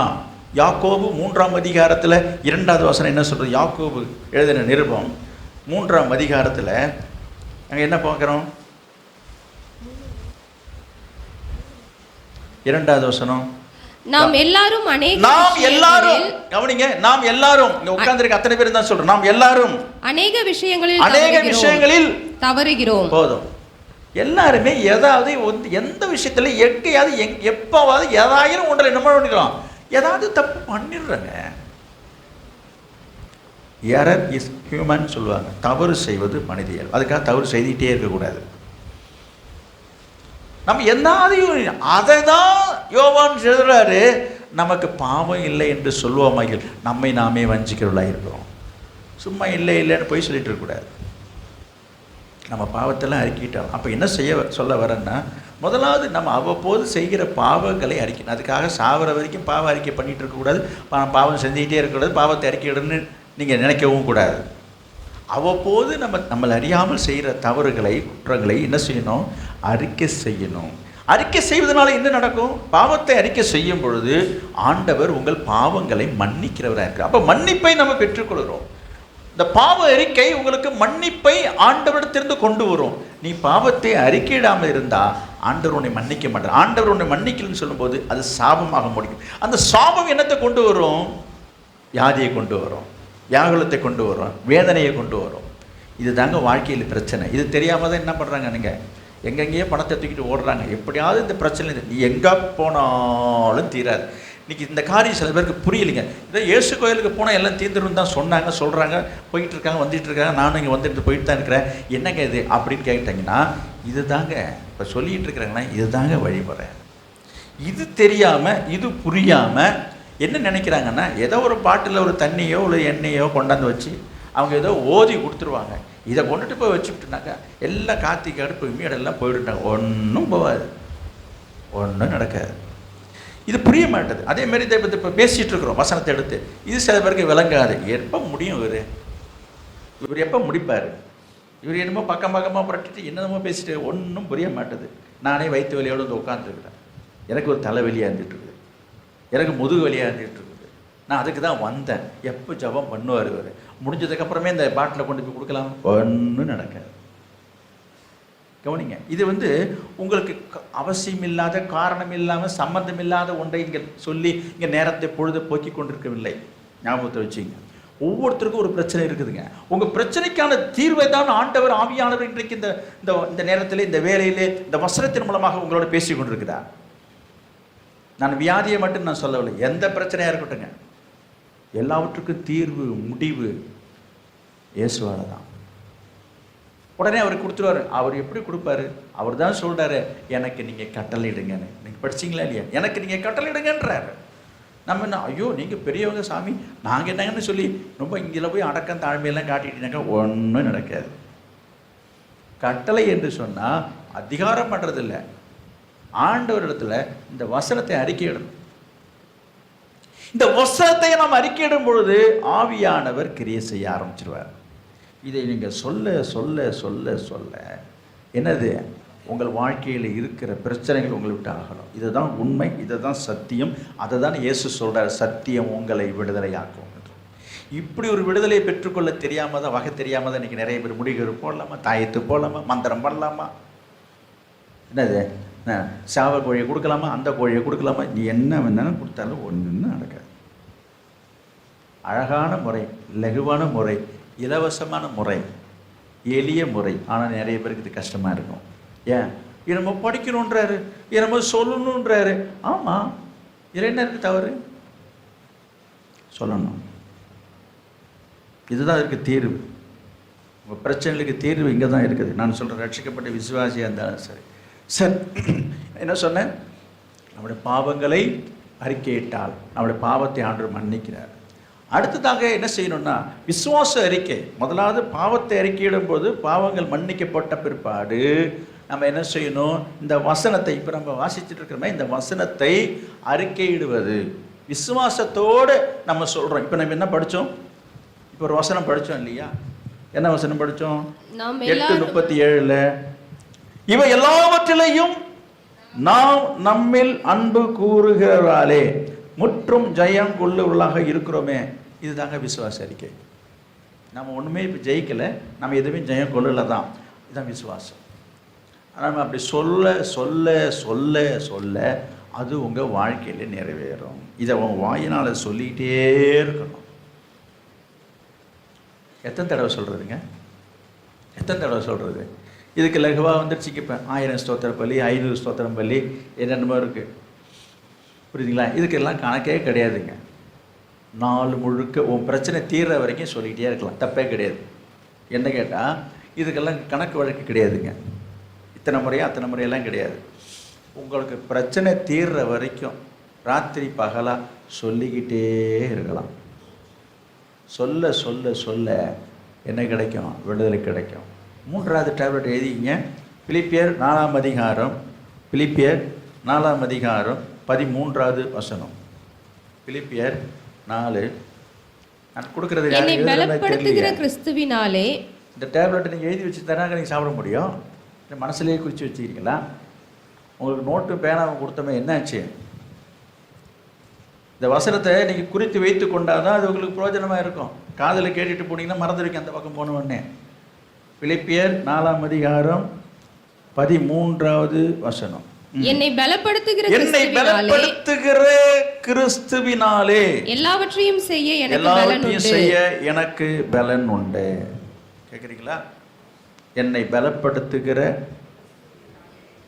கிறிஸ்துவினாலே எல்லாவற்றையும் செய்ய எனக்கு பலன் உண்டு. இந்த வசனம் எனக்கு ரொம்ப பிடிக்குங்க. நான் படிக்கிற காலங்களிலே, நான் கல்லூரியில் படிக்கிற போதெல்லாம் எப்போ நான் இயேசுவை ஏற்றுக்கொண்டேன்னு அதிலேருந்து சொல்கிறேன்.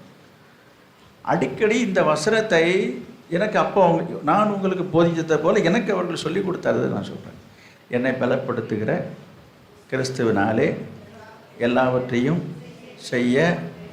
இது வசனம். இதை நான் எப்படி சொல்லுவேன்னா, எனக்கு படிக்கும்போது ரொம்ப கஷ்டமாக இருக்கும். சில நேரத்தில் சில பாடங்களையோ சில சப்ஜெக்டு சில கொஸ்டின் ஆன்சர்ஸ்லாம் படிக்கிறதுக்கு சில மனசில் தங்காது. அப்போ நான் இப்படி சொல்லி படிப்பேன், அதை என்னை பலப்படுத்துகிற கிறிஸ்துவினாலே எல்லாவற்றையும் படிக்க. எல்லாவற்றையும் படிக்க. சரி, படித்தாச்சுங்க. படித்ததெல்லாம் ஞாபகம் வச்சுக்க முடியாது. எக்ஸாம் போய் எழுதுறதுக்கு கஷ்டமாயிடும். எக்ஸாமில் இந்த கேள்வி வருமா, அந்த கொஸ்டின் வருமா, அது ஒரு பயம் வந்துடுது பாருங்க. அப்போ நான் விசுவாசத்தோடு இப்படி தான் நான் ஜாப் பண்ணிவிட்டு இப்படி சொல்லிட்டு தான் போவேன். என்னை பலப்படுத்துகிற கிறிஸ்துவனாலே எல்லா கொஸ்டின்ஸுக்கும் நான் எழுதுவேன். இப்படி நான் சொல்லிக்கிறது.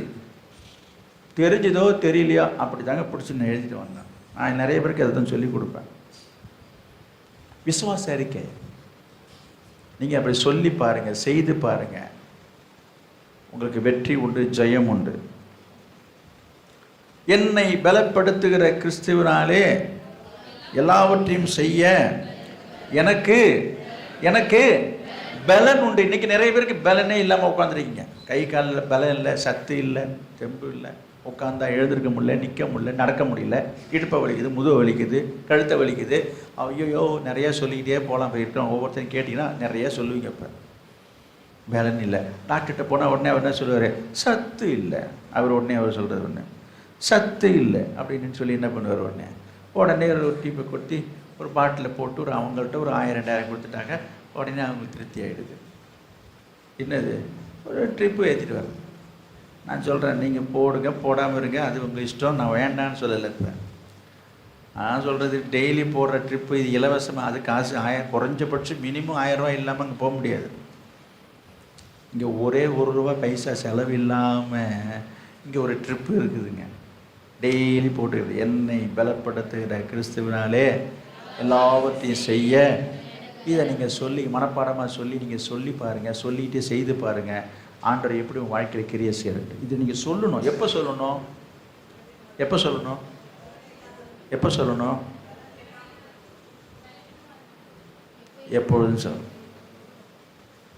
எப்பொழுதும் சொல்லுங்கள். பலன் இல்லாதப்போ மட்டும் இல்லை, இப்போ சொல்லலாம். அப்போ மற்ற நேரத்தை விட்டுறதா? நம்ம எப்பொழுதும், ஏன் நான் சொல்கிறேன்னா, நம்ம எப்பொழுதும் சொல்லிட்டு இருந்தால் எப்பொழுதும் உனக்குள்ள பலன் இருக்கும். நீங்கள் சொல்கிறீங்க பலன் இல்லாதப்ப ரைட்டு. அப்போ பலன் வந்துடுச்சுன்னு சொல்லிட்டு நீங்கள் சொல்லாமல் இருந்தீங்கன்னா பலன் குறைஞ்சிரும். அப்போ எப்பொழுதும் உங்களுக்குள்ள பலன் இருக்கணும்னா நம்ம தொடர்ந்து சொல்லிக்கிட்டே இருந்தாக்கா அது என்ன செய்யும், நம்முடைய ஆத்மாவில் அந்த பலன் இருந்துக்கிட்டே இருக்கும். உங்களுக்கு தெரியுமா, ஒரு சில மருந்துகள்லாம் பார்த்தீங்கன்னா தொடர்ந்து சாப்பிட சொல்லுவாங்க. நான் சொல்கிறது மருந்துன்னு சொல்லக்கூடாது, விட்டமின்ஸ் நான் சொல்கிறேன். இந்த சத்து மாத்திரைன்னு சொல்கிறாங்கல்ல இல்லைங்களா, விட்டமின் B12, என்ன விட்டமின் A, B, நிறைய மல்டி விட்டமின் டேப்லெட்லாம் சொல்லி டாக்டர்ஸ் அட்வைஸ் பண்ணுவாங்க. ரொம்ப வயசாகிடுச்சு, எலும்பு நார்மலாக குறைஞ்சினா இதை தொடர்ந்து சாப்பிடுங்க. டெய்லி ஒன்று நல்ல சாப்பாடு. நீங்கள் சாப்பாட்டிலே உங்களுக்கு விட்டமின்ஸ் இருக்குது, அது சில பேரால் சாப்பிட முடியாது. நீங்கள் மாத்திரையில் தான் சாப்பிடும்போது இதுக்கு முடிவே கிடையாதுங்க. இந்த மாத்திரை குறிப்பிட்டனால அப்படிலாம் கிடையாது. நீங்கள் சாப்பிட்டே இருந்தீங்கன்னா உங்கள் உடம்பு ஆரோக்கியமாக இருக்கும். நான் சொல்கிறது மாத்திரை சாப்பிட்றது சொல்ல, இந்த வசனத்தை நீங்கள் சொல்லிக்கிட்டே இருந்தீங்கன்னா உங்களுக்கு பலன் உண்டாகும். நான் சொல்கிறது வழங்குதான். இந்த வார்த்தையை, இந்த வசனத்தை நீங்கள் அறிக்கை இட்டுகிட்டே இருங்க, இதான் உண்டாகும், பலன் உண்டாகும். 3 டேப்லெட் கொடுத்தாச்சு. 4வது டேப்லெட்டு 1 கொரிந்தியர் 15ஆம் அதிகாரம் 57வது வசனம். 1 கொரிந்தியர் 15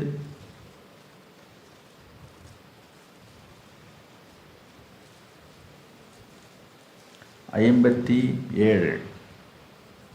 நம்முடைய கர்த்தராகிய இயேசு கிறிஸ்துவினாலே நமக்கு ஜெயம் கொடுக்கிற தேவனுக்கு ஸ்தோத்திரம். கவனிங்க, என்னது?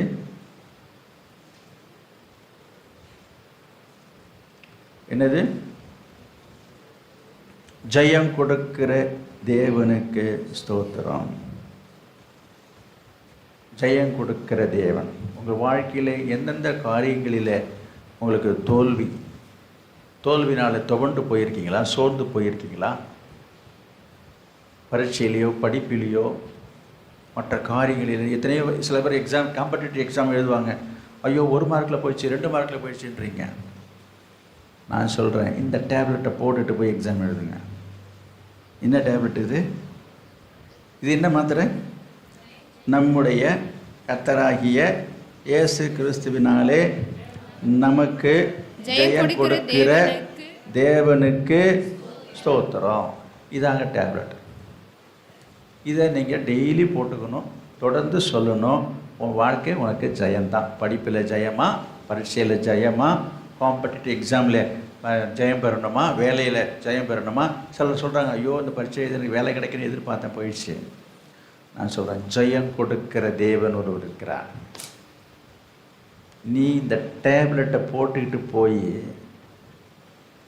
எழுதிப்பார், செய்துப்பார், சொல்லிப்பார், தேவன் உனக்கு ஜெயம் கொடுக்கிறதா இருக்கிறார். நான் இப்படி கேள்விப்பட்டேன், உங்களுக்கு தெரிஞ்சிருக்கும். இந்த பெரிய பெரிய ஒலிம்பிக்கு இந்த விளையாட்டு வீரர்கள்லாம் இருக்கிறாங்க இல்லைங்களா, பெரிய வேர்ல்டு லெவலில் அவங்கெல்லாம் அது இப்போ ஊக்க மருந்துன்னு சொல்லி ஒன்று போட்டுக்கிறதா சொல்லிக்கிறாங்க. ஊக்க மருந்து என்று சொல்லி ஒரு இன்ஜெக்ஷன், அது போட்டுட்டாக்கா டயர்ட் ஆகாத உடம்பு நல்லா இதாக இருக்குமா, அப்படி இருந்து போட்டுட்டாக்கா சோர்ந்து போகாமல் விளையாடி ஜெயிச்சிருவாங்க. நல்லா கவனிங்க. ஆனால் அது சட்டப்படி செய்யக்கூடாதுன்னு சொல்லி அது சில பேர் யாராவது யூஸ் பண்ணாங்கனாக்கா அந்த போட்டியிலேருந்து நீக்கிடுறாங்க. இதெல்லாம் இந்த ஸ்போர்ட்ஸை பற்றி தெரிஞ்சவங்களுக்கு நான் சொல்கிற காரியம் உங்களுக்கு புரியும். நான் என்ன சொல்ல வருகிறேன், அது எந்த அளவுக்கு ஒர்க் அவுட் ஆகுதுன்றது எனக்கு தெரியல, ஆனால் ஆகுது. அதனால தான் அவங்க என்ன செய்கிறாங்க, அது தடை செய்கிறாங்கன்னு வச்சுங்க. கவனிங்க. அப்போ இவர்களுடைய விளையாட்டில் வெற்றி பெறுவதற்காக இந்த ஊட்டச்சத்தையும் அல்லது ஊக்க மருந்தையும் எடுத்துக்கொள்வதனால நல்லா என்ன செய்யலாம், டயர்ட் ஆகாமல் எப்படியாவது ஜெயிச்சிடுறாங்க, ஜெயிக்கிறதா சொல்கிறாங்க. நான் உங்களுக்கு சொல்கிறேன், அதனால் சட்டப்படி செய்யக்கூடாது. ஆவிக்குரிய வாழ்க்கையிலே, இந்த உலக வாழ்க்கையிலையும் கவனிங்க, கர்த்தர் சொல்கிற, ஆவியானவர் சொல்கிற ஒரு ஊக்க மருந்து, ஒரு ஊட்டச்சத்து எது என்று சொன்னால் அது மாதிரி மருந்து இல்லை இது. இதை நீங்கள் என்ன செய்யணும், அனுதினமும் இந்த வசனத்தை நீங்கள் அறிக்கை செய்து கொண்டே இருந்தீங்கன்னா இது உங்களை ஊக்கப்படுத்துகிற, உற்சாகப்படுத்துகிற ஒரு ஊட்டச்சத்து உள்ள ஊக்க மருந்து என்று நான் சொல்லுவேன். படிக்கிறவர்களாக இருந்தாலும் சரி, நீங்கள் வேலைக்கு போகிறவர்களாக இருந்தாலும் சரி, எனக்கு ரொம்ப கை காலெலாம் அசந்து போகுதுங்க, சோர்ந்து போகுதுங்க. என்னது, நம்முடைய கர்த்தராகிய இயேசு கிறிஸ்துவினாலே நமக்கு ஜெயம் கொடுக்கிற தேவனுக்கு ஸ்தோத்திரம். எத்தனை முறை எழுதினாலும் சில பேருக்கு ஃபெயில் ஆகிடுதுன்னு சொல்கிறாங்க. எத்தனை முறை படித்தாலும் மனசில் தேங்கலன்னு சொல்கிறாங்க. கர்த்தர் உங்களுக்கு ஜெயம் கொடுக்கிறவராக இருக்கிறார். ஆனால் ஜெயம் இல்லையே. இன்றைக்கி விசுவாசி பிள்ளைகளே சிலர் ஃபெயில் ஆகிடுறாங்க. விசுவாசி பிள்ளைகளே சில எக்ஸாம்பிளை அட்டன் பண்ணி என்ன செய்கிறாங்க, ஃபெயில் ஆகி. அப்போ அவங்க யோசிக்கிறாங்க. நான் உங்களுக்கு சொல்கிறேன், நீங்கள் டேப்லெட்டை போடலைன்னு சொல்கிறேன். இந்த டேப்லெட்டு நான் சொல்கிறேன், அந்த டேப்லெட்டில் இந்த வசனமாகி இந்த டேப்லெட்டை போட்டுக்கிட்டு போய் நீங்கள் எழுதி பாருங்கள், செய்து பாருங்கள், படித்து பாருங்கள். என்ன உண்டு, உனக்கு என்ன கிடைக்கும், ஜெயம் கிடைக்கும். இதை போடாமல், இந்த டேப்லெட்டை போடாமல், இந்த வசனத்தை அறிக்கை செய்யாமல் நீங்கள் செய்தீங்கன்னா அதுக்கு ஆண்டவர் உத்தரவாதம் கொடுக்க மாட்டார். Guarantee, no guarantee. இந்த வசனத்தை நீங்கள் அறிக்கை செய்த பார்த்துட்டு நீங்கள் அப்புறமா கேளுங்க, நான் அப்படிலாம் சொன்னேன்னு எனக்கு நடக்கலைன்னு அப்புறம் கேளுங்க. இதை நீங்கள் செய்கிறதே கிடையாது.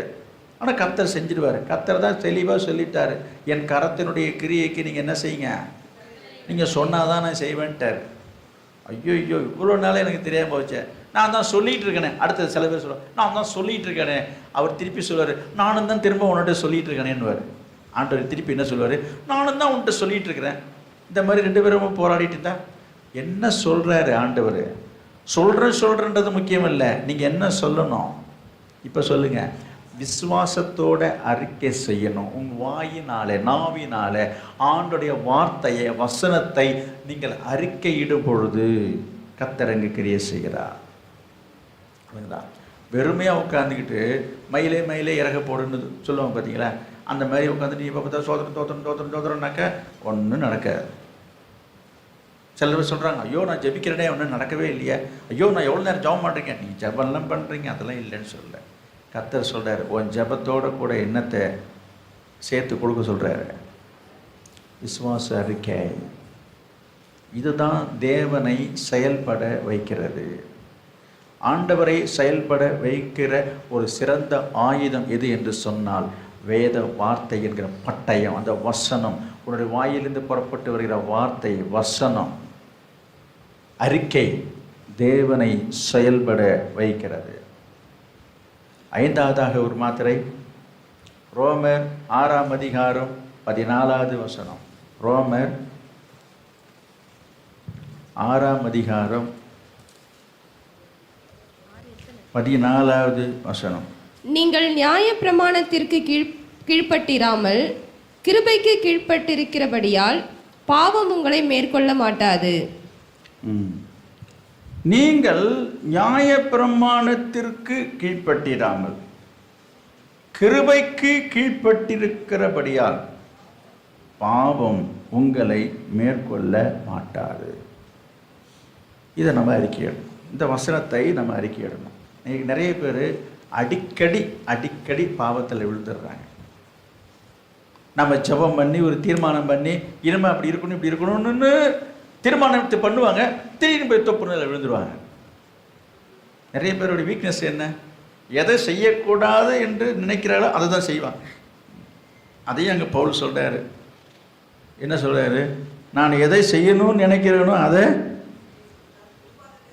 ஆமாம், அங்கே ரோமரில் இருக்கு பாருங்க, 7வது அதிகாரத்தில் அவர் சொல்கிறாரு, 19வது வசனம், நான் விரும்புகிற நன்மையை செய்யாமல் விரும்பாத தீமையே செய்கிறேன்.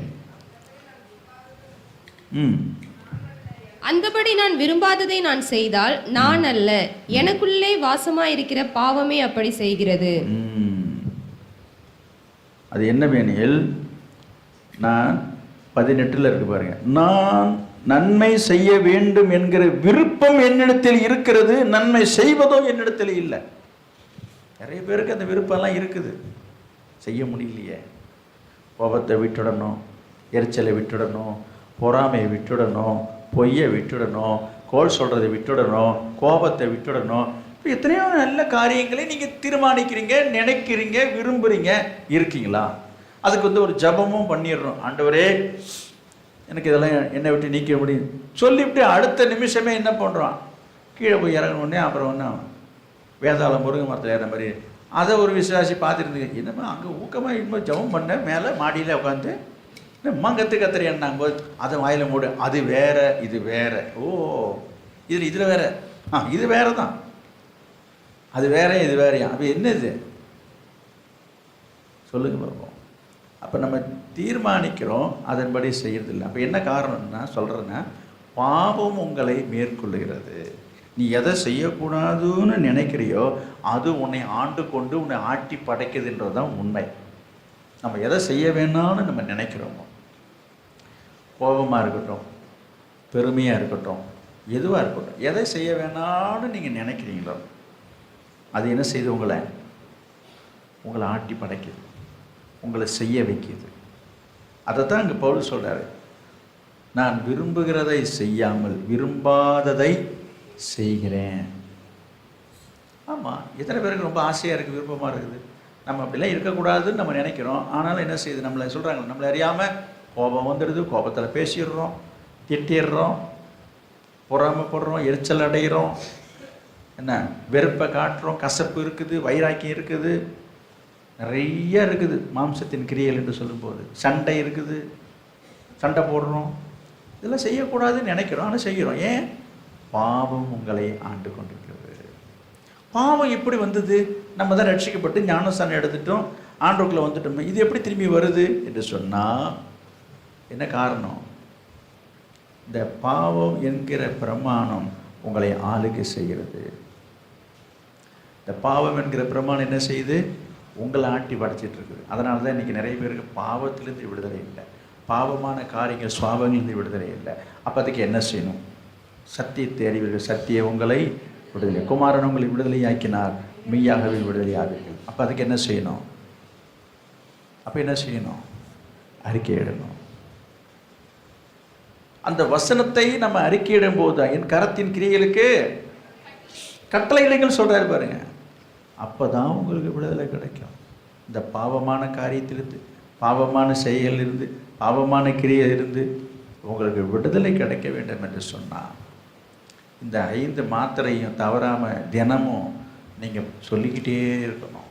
இல்லைன்னா அது உங்களை மேற்கொண்டு விடும். இன்றைக்கி எத்தனை பேருடைய வாழ்க்கையை அது கெடுத்து கொண்டிருக்கிறது? எது? இன்றைக்கு சுயநலமும் அதிகாரமும் ஒருத்தரவத்தை சரியாக புரிந்து கொள்ளாதனாலும் பழி வாங்குகிற எண்ணங்கள், இப்படி பலவிதமான செயல்பாட்டினால இன்றைக்கு மனுஷனுடைய வாழ்க்கையில் நிம்மதியை இழந்து அநேக குடும்பங்கள் இன்றைக்கு வாழ்ந்து கொண்டிருக்கிறாங்க. இன்றைக்கி ரட்சிக்கப்பட்டவனுடைய வாழ்க்கையும் அப்படித்தான் இருக்கிறது. ரட்சிக்கப்பட்ட நிலைமையும் அப்படித்தான் இருக்கிறது. ஒரு வேடிக்கையான ஒரு கதை ஒன்றை நான் படித்தேன். அது கொஞ்சம் வேடிக்கையாகவும் இருக்குது, அது உங்களுக்கு பிரயோஜனமாகவும் இருக்கும் என்று நான் சொல்லி முடிக்க விரும்புகிறேன். ஒரு குருவியும் ஒரு காக்காவும் ஃப்ரெண்டாக இருந்துச்சான்.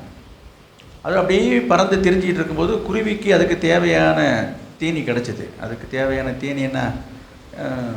தானியம், ஏதோ நெல்லோ கோதுமையோ அதுக்கு கிடச்சிச்சிங்க. எடுத்து அந்த வச்சுட்டு சாப்பிட்டது.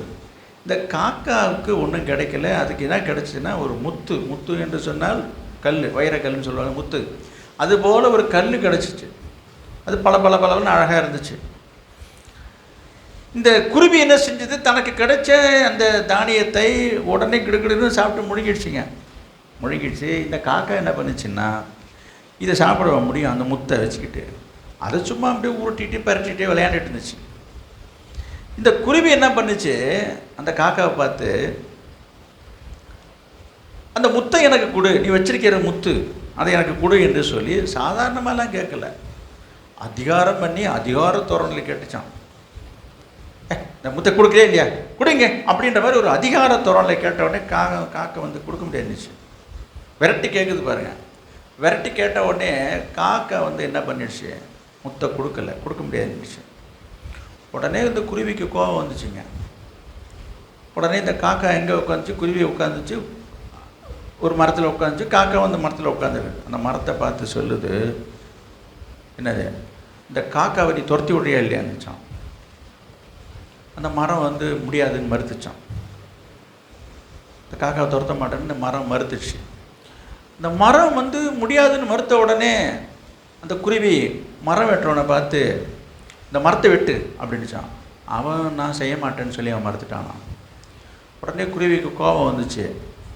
உடனே அந்த ஊரில் ஒரு பஞ்சாயத்துக்காரன் நாட்டு சொல்கிறான், நாட்டுமாரன்னு சொல்கிறான். இது என்ன நம்ம சொல்கிறது கேட்க மாட்டேறான், என்ன நீ இந்த பஞ்சாயத்தில் கூப்பிட்டு வச்சு இந்த மரம் வெட்டிக்கு ஏதாவது ஒரு தண்டனை கொடுக்கணும் அப்படின்னு. அவன் முடியாதுன்ட்டான் பஞ்சாயத்துக்காரன். இந்த குருவிக்கு இன்னும் கோபம் வந்துச்சு. உடனே போய் அந்த ஒரு ஆளுங்கிற நாட்டை ஆளுற ராஜாவிட்ட போயிடுச்சு. இங்கே பாருங்கள், அந்த பஞ்சாயத்துக்காரெல்லாம் ஒழுங்காக பஞ்சாயத்து பண்ண மாட்டேறான், நம்ம சொல்கிறத அவன் கேட்க மாட்டேறான், அவனை நீங்கள் தான் அவனை கூப்பிட்டு கண்டிக்கணும் அப்படின்னு. ராஜாவும் முடியாதுன்ட்டார், மறுத்துட்டார். திரும்ப அந்த குருவிக்கு கோபம் வந்து ராஜாவுடைய மனைவிட்ட போய் ராணிகிட்ட போச்சு. ராணிகிட்ட போய் என்ன பண்ணுது, ராஜா பண்ணுறதுலாம் சரியில்லை, நீ வாய்க்கு வந்தபடி அவரை திட்டு, கொஞ்சம் நல்லா பேசு அப்படின்னுச்சு. அந்த அம்மா நான் முடியாது, நான் பேச மாட்டேன் அப்படின்ட்டாங்க. திரும்ப அந்த குருவி என்ன பண்ணிச்சான், ஒரு எலிகிட்ட போய் சொல்கிறது எதுவுமே கேட்க மாட்டாங்களாட்டு இந்த ராணி அம்மா போட்டிருக்கிற ட்ரெஸ் எல்லாம் போய் கடிச்சு கொதறு அப்படின்னு ஒரு எலிகிட்ட போய் சொன்னாங்க. எலி நான் முடியாது அப்படின்னுச்சான்.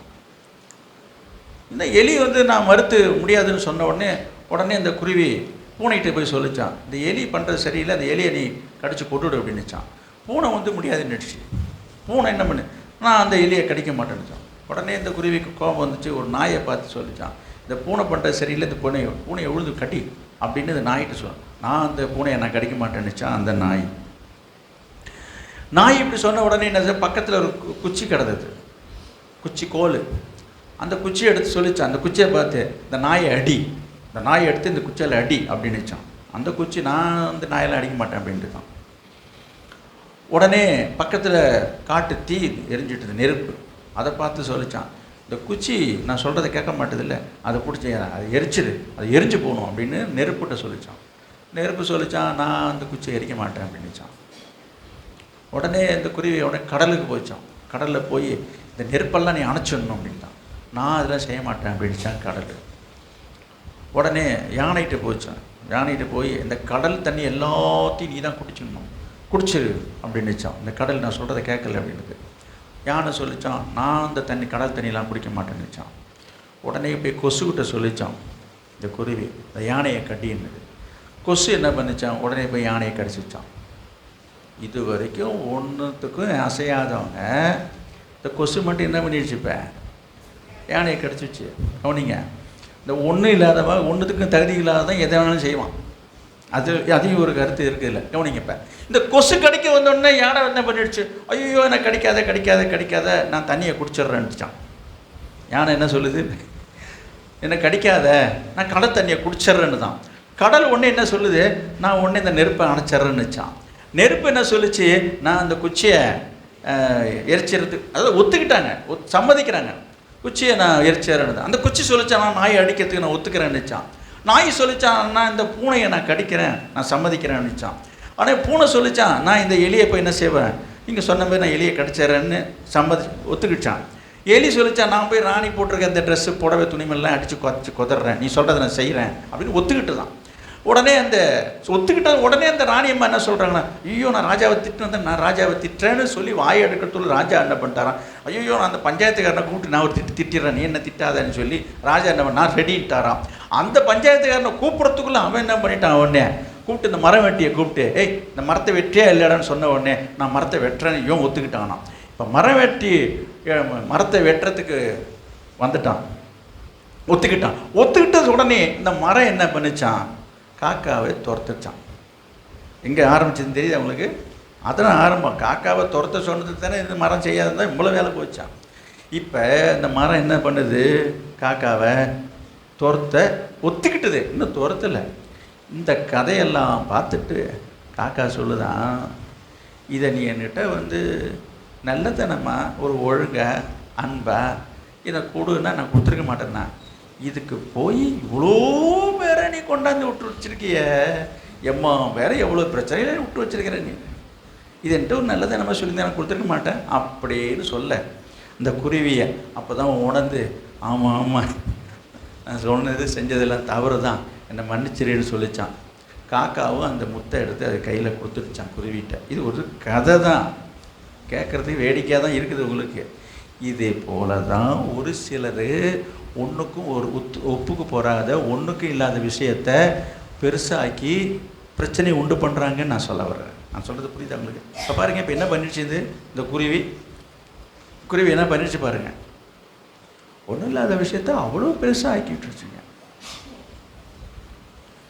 இதுலேருந்து என்ன அர்த்தம் சொல்ல வர்றேன், கற்றுக்குறீங்க நீங்கள்? சொல்லுவாங்களே ஊரில், என்னது ஈர பேனாக்கி பேனை பெருச்சாலை ஆக்கி அதுக்கு மேலே தெரியலனாக்க சொல்கிறது இல்லையா? நீங்களாம் சொல்ல மாட்டீங்க, இப்போ சொல்ல மாட்டீங்க. ஆனால் அங்கே போய் பேசுவீங்க, இங்கே போய் பேசுவீங்க. இப்போல்லாம் ரொம்ப அப்படியே நான் வழக்கத்தோடு இருக்க மாதிரி தெரியலையா ஏதாச்சும் சொல்லுவீங்கன்னு பார்த்தாக்கா இன்னும் அப்படியே வாயால் நாங்களாம் சொல்லாதவே பரிசத்தை வாட்டி மாதிரி பார்க்குறீங்க. இதெல்லாம் பேசுகிறது தாங்க. ஒரு பிரச்சனையை ஊதி பெருசாக்கி இன்றைக்கி குடும்பத்துலேயும் சரி, வாழ்க்கையிலையும் சரி, சபையிலையும் சரி, இன்றைக்கி எவ்வளோ காரியத்தை ஒன்றும் இல்லாத காரியத்தில் பெருசாக்கிட்டு போயிட்டுருக்காங்க. எதற்காக? சுயநலத்துக்காக, அதிகாரத்துக்காகவும் சுயநலத்துக்காகவும், ஒருத்தர் சரியாக புரிந்து கொள்ளதுனாலும் ஆணவத்தினாலும் பழி வாங்கிறதுக்காகவும் ஒவ்வொருத்தரும் இந்த மாதிரி காரியங்களை செய்துட்டு இருக்கிறாங்க. இதனால் யாருக்காவது நன்மை உண்டா? இந்த சுவாபங்கள் அழிக்கப்படணும். இந்த பாவங்கள் உங்களை ஆளாதபடிக்கு, ஆளுகை செய்யாதபடிக்கு என்னது, நாம் பாவத்தை மேற்கொண்டு கிருபையிலே நாம் என்ன செய்யணும், பெருகளாக இருக்க வேண்டும். கடைசியாக ஒரு வசனத்தை சொல்லி நம்ம ஜெபம் பண்ணுவோம். 2 கொரிந்தியர் 3ஆம் அதிகாரம் 17ஆவது வசனம். 2 கொரிந்தியர் 3ஆம் அதிகாரம் 17ஆவது வசனம்.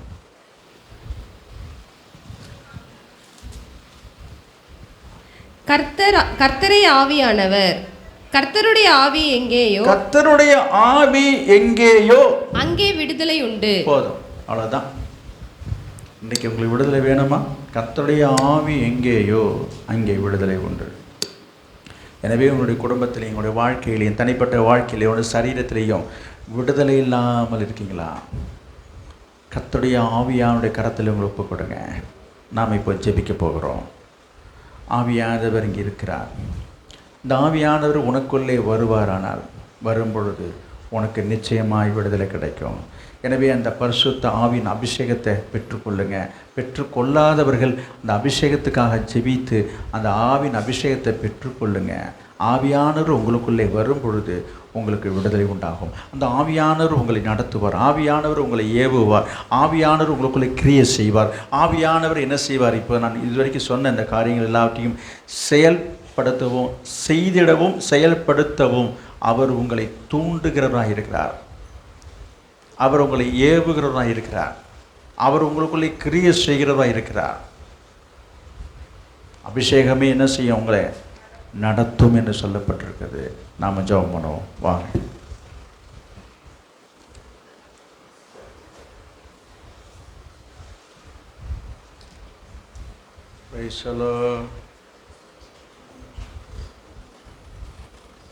ஸ்தோத்திர ஆண்டவரே,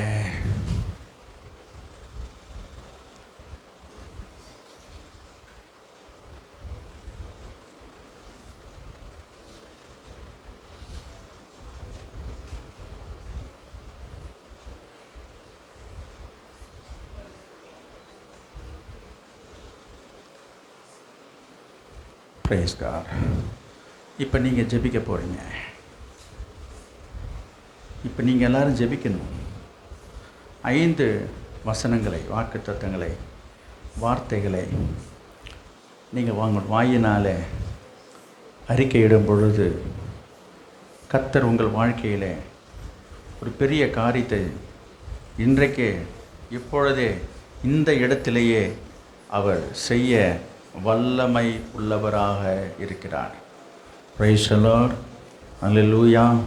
மீண்டுமாக நான் உங்களுக்கு சொல்லுகிறேன், நாங்கள் என்னோட கூட சேர்ந்து இந்த வசனத்தை நீங்கள் சொல்லுங்கள். இப்பொழுதே இங்கேயே அதை அறிக்கையிடுங்க. Praise the Lord. Hallelujah, hallelujah. Praise the Lord. ஸ்தோத்திர ஆண்டவரே. கிறிஸ்து இயேசுவினாலே நீங்கள் சொன்னதான் உங்களுக்கு விடுதலை. நீங்கள் இப்படி அமைதியாக இருந்தீங்கன்னாக்கா ஒன்றும் நடக்காது. நான் உங்களுக்கு சொல்லி கொடுக்குறத முழங்கால் படிடுங்க. எல்லாரும் முழங்கால் படிங்க. முடியலனாக்கா எழுந்து நில்லுங்க, தப்பு இல்லை. என்னால் முடியல அப்படின்னா நீங்கள் எழுந்து நில்லுங்க. நம்ம இப்போ ஒரு முடிவுக்கு வந்திருக்கிறோம். இன்றைக்கி ஒரு முடிவு கிடைக்கணும் உங்களுக்கு. கிறிஸ்து இயேசுவினாலே ஜீவனுடைய ஆவியின் பிரமாணம் என்னை பாவம், மரணம் என்பவைகளின் பிரமாணத்தினின்று விடுதலை ஆக்கிற்றே. அடுத்தது 2வது டேப்லெட் சொல்கிறேன். வசனத்தை 8:37 நீங்கள் இன்னும் எழுதி கொள்ளாமல், குறித்து கொள்ளாமல் இருந்தால் குறித்து கொள்ளுங்கள். இவை எல்லாவற்றிலேயும் நாம் நம்மில் அன்பு கூறுகிறவராலே முற்றும் ஜெயம் கொள்ளுகிறவர்களாக இருக்கிறோமே. ஆமென். அடுத்ததாக 3வதாக பிலிப்பியர் 4ஆம் அதிகாரம் 13வது வசனம். என்னை பலப்படுத்துகிற கிறிஸ்துவினாலே எல்லாவற்றையும் செய்ய எனக்கு பலன் உண்டு. அப்படி சொன்ன அனைவருக்கும் ஆண்டவர் பலன் தரப்போகிறார். அடுத்ததாக 4வதாக ஒரு காரியத்தை பார்ப்போம். 1 கொரிந்தியர் 15ஆம் அதிகாரம் 57வது வசனம். நான் சொல்கிறேன். நம்முடைய கர்த்தராகிய இயேசு கிறிஸ்துவினாலே நமக்கு ஜெயம் கொடுக்கிற தேவனுக்கு ஸ்தோத்திரம். இதை நீங்கள் தினமும் எப்பொழுதும் நீங்கள் சொல்ல வேண்டும். 5வது வார்த்தை ரோமர் 6ஆம் அதிகாரம் 14வது வசனம். நீங்கள் நியாய பிரமாணத்திற்கு கீழ்ப்பட்டிராமல் கிருபைக்கு கீழ்ப்பட்டிருக்கிறபடியால் பாவம் உங்களை மேற்கொள்ள மாட்டாது. இப்படி நான் சொன்னது போலவே நீங்கள் தினமும் சொல்லணும், ஓயாமல் சொல்லணும். நல்லா கவனிங்க, நான் உங்களுக்கு சொல்லி கொடுத்துட்டேன். இந்த வசனத்தை குழித்து வச்சுக்கிட்டு தினமும் சொல்லுங்கள், சொல்லிக்கிட்டே இருங்க. என்ன வேலையாக இருந்தாலும் சரி, வாயால் அறிக்கை இடுங்க. கர்த்தர் உங்கள் வாழ்க்கையிலே பெரிய காரியத்தை செய்ய போகிறார். நீங்கள் இன்றைக்கே இப்பொழுதிலிருந்து நீங்கள் இதை அபியாசப்படுத்துங்க. அடுத்த வாரம் கர்த்தர் உங்களை சாட்சியாக கொண்டு வந்து நிறுத்துவார். இந்த ஒரு வாரத்துக்குள்ளாக ஒரு பெரிய மாற்றத்தை உங்கள் வாழ்க்கையில், உங்கள் சரீரத்தில் நீங்கள் பார்க்கத்தான் போறீங்க. நீ விசுவாசித்தால் தேவனுடைய மகிமையை காண்பார். எனவே இன்றைக்கு சொல்லப்பட்ட அந்த வார்த்தைக்கு, இந்த வசனத்துக்கு, சத்தியத்துக்கு நீங்கள் செவிசாய்த்து கீழ்ப்படிந்து அதன்படி செய்வீர்கள் என்று சொன்னால் சத்தியம் உங்களை விடுதலையாக்கும். Praise the Lord. Hallelujah. Amen. ஓ ரிபலதர ஷதரந்தரியாதுலக. Praise the Lord. கர்த்தருடைய ஆவியானவர் உங்களோடு இடைப்பட்டுக் கொண்டிருக்கிறார். கர்த்தருடைய ஆவியானவர் இன்றைக்கு இந்த நாளில் இந்த இடத்திலே அசைவாடி கொண்டிருக்கிறார். கர்த்தருடைய ஆவியானவர் எங்கு உண்டோ அங்கு விடுதலை உண்டு என்று சொல்லி பார்க்கிறோம். அல்லேலூயா. குமாரன் உங்களை விடுதலையாக்கினால் மெய்யாகவே நீங்கள் விடுதலையாவி என்று சொல்லப்பட்டிருக்கிறது. சத்தியத்தை அறிவீர்கள், சத்தியம் உங்களை விடுதலையாக்கும் என்று சொல்லப்பட்டிருக்கிறது. அல்லேலூயா. ரிபலபலபை ஷபலபலபலபல. ஓ, இப்பொழுது உங்கள் வாயை திறந்து அறிக்கை செய்யுங்க. இன்றைக்கு இப்பொழுது இந்த இடத்துல நீங்கள் அறிக்கை செய்யும் பொழுது கர்த்தருடைய ஆவியானவர் உங்களுக்காக எழும்பி யுத்தம் செய்ய போகிறார். ஹல்லேலூயா, ஹல்லேலூயா. நீங்கள் ஜெபிக்கும் பொழுது, உங்கள் வாயினால அறிக்கையிடும் பொழுது, இன்றைக்கு இப்பொழுது வாயை திறந்து நீங்கள் அறிக்கையிடும் பொழுது, சொல்லும் பொழுது, பரலோகத்தில் இருக்கிற தேவனாகிய கர்த்தர் 1000 தேவ தூதர்களுக்கு கட்டளையிடுவார். தேவ தூதர்களுக்கு கட்டளையிட்டு இன்றைக்கு இப்பொழுதே உங்கள் வீட்டை பாதுகாக்கும்படி, உங்கள் வீட்டையும் உன்னுடைய குடும்பத்தை பாதுகாக்கும்படியாக தேவ தூதர்களை கர்த்தர் இன்றைக்கு இப்பொழுதே உங்களுக்கு முன்பாக உங்கள் வீட்டுக்கு அனுப்புகிறார். ஹல்லேலூயா. ஓ, நீங்கள் துதிக்கும் போது, நீங்கள் இடுகிற சத்தம், உங்களுடைய வாயிலிருந்து வருகிற வார்த்தையின் சத்தத்தை கேட்கும் போது, ஓ, பரலோகத்திலிருந்து ஒரு சத்தம் வரும். ஆண்டவர் சொல்லுவார், இந்த சேத்தியாத்தோப்பு சென்னி நட்டத்திலிருந்து ஏதோ ஒரு சத்தம் கேட்குதுப்பா என்று சொல்லுவார். அவர்களுடைய வார்த்தையை, அவர்கள் வாக்கு தத்தத்தினுடைய வார்த்தையை அவர்கள் விசுவாசத்தோடு அறிக்கையிடுகிறார் என்று சொல்லும் பொழுது ஆண்டவர் கோடான கோடி தூதர்களை உடனடியாகவே உங்களை காக்கும்படியாகவும், உங்கள் குடும்பத்தை, வீட்டையை பாதுகாக்கும்படியாக, நீங்கள் இருக்கின்ற இடத்தை நோக்கி, வீட்டை நோக்கி இப்பொழுதே தேவ தூதர்கள் பறந்து சென்று கொண்டிருப்பார்கள். அல்லேலூயா. நீ வாயை திறந்தினாதான், நீங்கள் இப்போ நீங்கள் வாயை திறந்தீங்கன்னா அங்கே ஆவியானவர் கிரியை செய்வார்.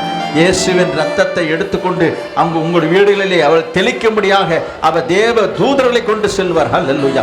உனக்கு விரோதமாக எழும்புற எந்த ஆயுதமும் வாய்க்காமல் போகும் என்று கர்த்தர் சொல்லுகிறார். ஹல்லேலூயா, ஹல்லேலூயா. உனக்கு விரோதமாக எதிராக எழும்புகிற அனைத்தையும் முறியடிப்பேன் என்று கர்த்தர் சொல்லுகிறார். ரீபாலாதார சத்தராதியாதுலா கரபரா.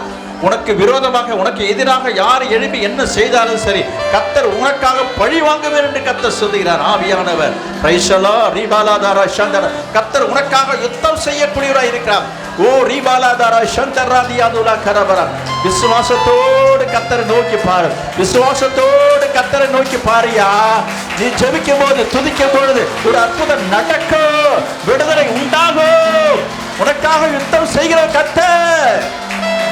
இப்பொழுது நீ இன்றைக்கு இங்க ஆலயத்தை தான் இருக்கிற, நீ ஆலயத்தை தான் இருக்கிற. இப்போ உன் வீட்டை சுற்றிலும் ஆண்டவர் அக்கினி மதிலாக இருந்து உன்னை பாதுகாக்கிறவரா இருக்கிறார். உன் வீட்டை சுற்றிலும் பாதுகாக்கும்படி தேவ தூதர்களுக்கு கட்டளையிட்டு கொண்டிருக்கிறார். அல்லேலூயா, அல்லேலூயா.